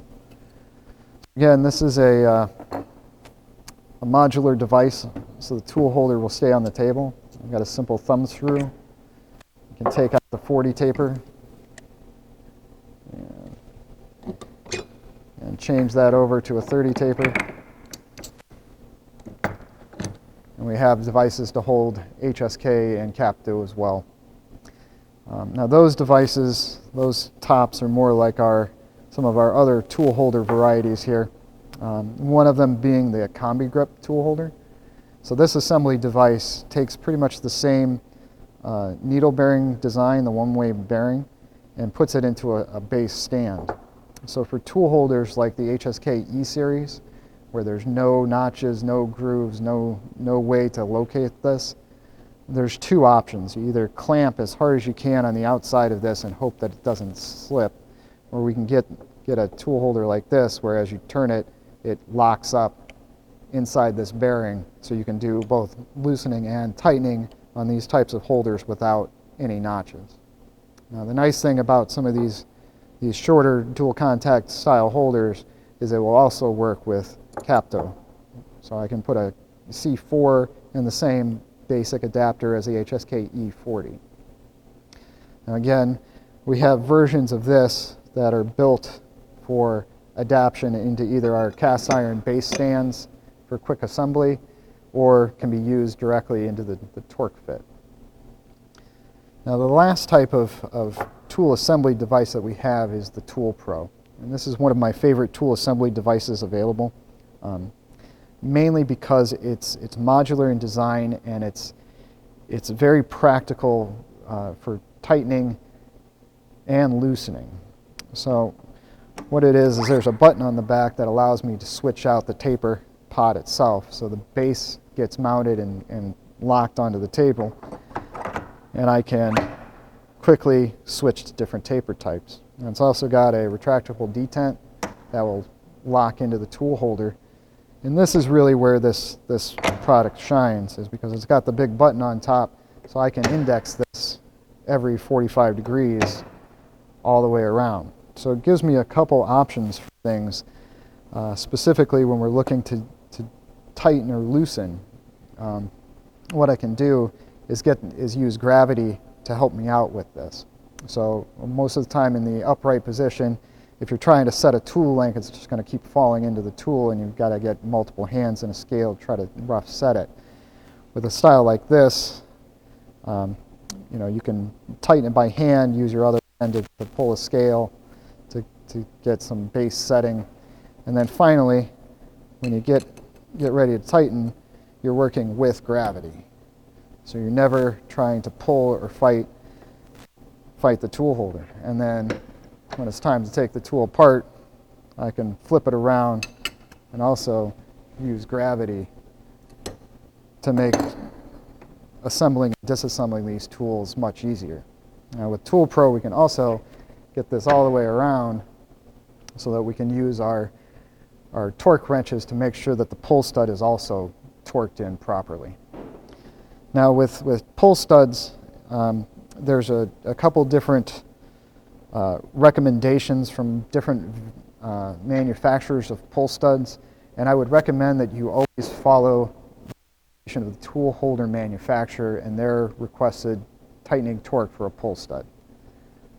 When these tool holders are made, they are ground in such a way that they are expected to have a bolt pushing against the back face of that tool at their specific torque setting. So our recommendations may be slightly different than other brands, but it's our recommendation that you always follow whichever manufacturer of the tool holder itself is recommending for pull stud torque. So always torque down your pull studs and always torque down your tool holders. And then finally, the other device that I just wanted to show quickly is our digital torque handle. If you're looking for a more portable version of torque limiting wrench. This one actually comes with replaceable tips so we can get to all the different size collet chucks that we offer. And then I can use the same style tool holder to get that torqued. So between those three tool assembly types, we generally find one or the other that will fit your shop's profile, but it gives you a very stable place to put tools together to make sure that they're torqued down properly and cleaned properly. The combi grip for the HSK and the small polygons, to the tooling mate that lifts that program up a little bit to give you some room to get underneath for either coolant tubes or retention knobs. And finally to the Tool Pro heavy duty indexing system that gives you a lot more versatility and access to all the different sides of the tool holder. And most importantly, try to use long, smooth pulls for any wrenches and or torque wrenches. You never want to try to hammer on anything. It always makes me sad when I go into shops and see somebody assembling one of our brand new beautiful tool holders and they get out the dead blow and a wrench and just knock around that pull stud to get it in place. Torquing that pull stud is very important to the accuracy and the life of that spindle. So stay away from the hammers and the extended bars. And lastly, cleaning is ultra important for collet chuck assembly. Any swerve inside the collet bore or in the nut will cause you a lot of heartache. So making sure that you're cleaning both the insides of the tapers, whether it's the tapered type alpha taper cleaners or one of our straight versions for hydraulic or shrink in the alpha wiper program or the TK cleaner for the larger size. Getting into those small crevices and making sure that the tool holders are clean and torqued properly will give you better repeatability and better tool life overall. Thank you for attending today. We're going to take a short break and get you ready for the final presentation of the day. Hi, my name is Pat Craddy. I'm the Technical Sales Specialist in the Presetter Department here at Big Kaiser. And today I'm going to talk to you about how we can transfer our measured offset data from the presetter to a machine center control. So I'm going to switch over to some of our slides and we'll go through it. So I'd like to take you on a quick journey here to talk about how to lower the total cost of ownership in making your parts. We'll start by talking about what SPI is, the benefits of it, and then we'll perform a live demo for you to see the product for yourself. At the end of the demo, we will have some time to answer some of your questions. So 5 factors contribute to the total cost of ownership of making a part, a concept known as total cost of ownership. These factors are labor at 31%, machinery at 27%, buildings and administration at 22%, materials at 17%, and cutting tools at 3%. With labor and machinery rates making up roughly 58% of the cost of making your parts, they are also easily lowered by reducing setup times. As a machine shop owner, supervisor, or manager, you realize that one of the easiest ways to save time and money in your manufacturing process is to reduce your setup time. You know that if you have 1 hour per shift spent setting tools in a shop with 10 machines running 2 shifts with a shop rate of $50 an hour, that costs the shop $260,000 in just setup time. Investing 10% of that cost into a tool presetter, you can save up to 30% or more in your setup time. That's spending $26,000 once to save you $78,300 a year.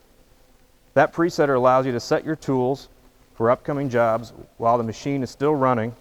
So with that knowledge in mind, you invest in a presetter. Now that you have your presetter saving you money, you want to keep saving money. You understand the connectivity of Industry 4.0, but how do you get that measured offset data from the presetter to your machine tool? You could manually enter it into the control by measuring the tool in the presetter, printing out a label, attaching it to the tool holder, walking it over the machine, and hand typing it in. But this is time consuming, and more importantly, you run the risk of fat fingering or mistyping the data into the controller. obviously this can have some very, very bad effects. You can use a keyboard emulator on the machine to transfer that data, but you then have to individually select those tools in the tool offset table on the controller, which can also cause you some errors. You could use a USB flash drive or your network to transfer those measured offsets from the presetter by converting those offsets into G-code and downloading it to the controller, but this is a potential security risk. So understanding the drawbacks of some of the traditional data transfer methods, you might be asking yourself, well, what about RFID? RFID is a good solution, but it can be quite costly and it's very time consuming to implement. Oftentimes people don't realize that you could be spending somewhere between $10,000 and $15,000 per machine just to get it set up, and that doesn't include the cost of the RFID tags, nor does it consider potentially having to rebalance those tool holders once the RFID tags are mounted into the tool holder. What Spironi has done is developed a way to transfer the data from your presetter to the machine tool control nearly instantaneously using a barcode software and proprietary Wi-Fi scanner all in one package called SPI. SPI stands for Simple Post Interface, and it's just that, simple. You can quickly transfer measured offset data from the tool presetter to the machine tool control all in one shot. This single device can post offsets to your machine tool easily and configurably to meet your workflow requirements. It is currently available for controls such as Fanuc, Heidenhain, Siemens, Mitsubishi, Haas, Okuma, and more to come. So now, let's go ahead and take a look at a demonstration. Today we're going to show you how the SPI data transfer system works from measuring tools on the presetter and then sending them out to a machine center control. The main idea with SPI is to send an offset instantaneously into the control instead of the operator reading off of a label like they typically would with a presetter and hand typing them in. Saves them on issues like fat fingering. So let's take a couple tools, measure them, print some labels, and do the transfer.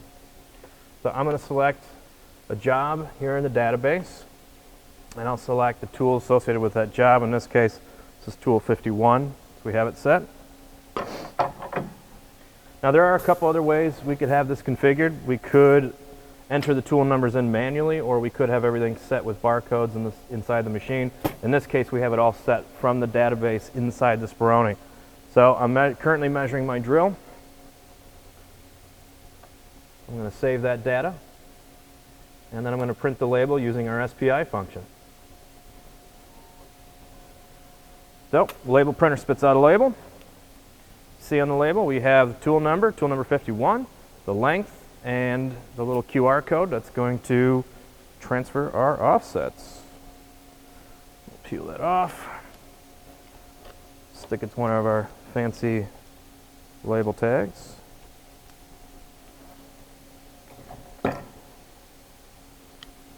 Clip it on.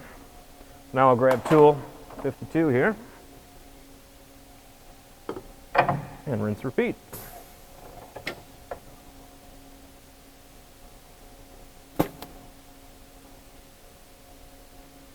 Once again, save the measurement,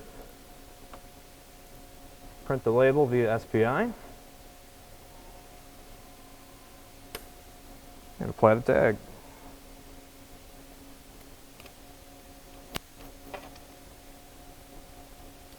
There we go.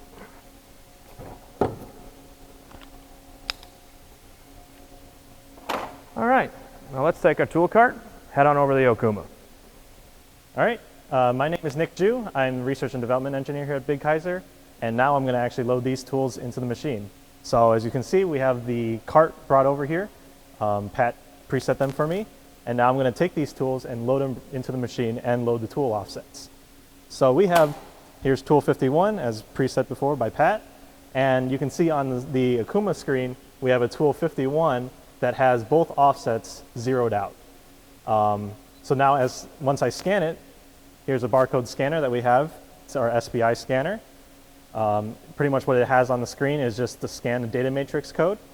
And so I'm going to go ahead and scan that, get a beep, and in a couple seconds, you actually see pretty much instantaneously, the tool offsets have been loaded into cutter 51. So and that matches actually what's on the label. So then I would take this tool and load it straight into the machine, and I'm good to go with that tool. Do the same with tool 52. Go ahead and highlight 52 so you can see the offsets loaded in. Scan the tool, and right away, there it goes. The offsets are right in, matches what the label has. And now I can use those tools directly in the machine, and we're good to go and run the machine. All right, so I hope that video gave you a good idea of how the SPI system can work. I'd like to go ahead and open it up to a few questions. So we have how many machines can be linked to one of the scanners, and by the scanners we are referring to this guy.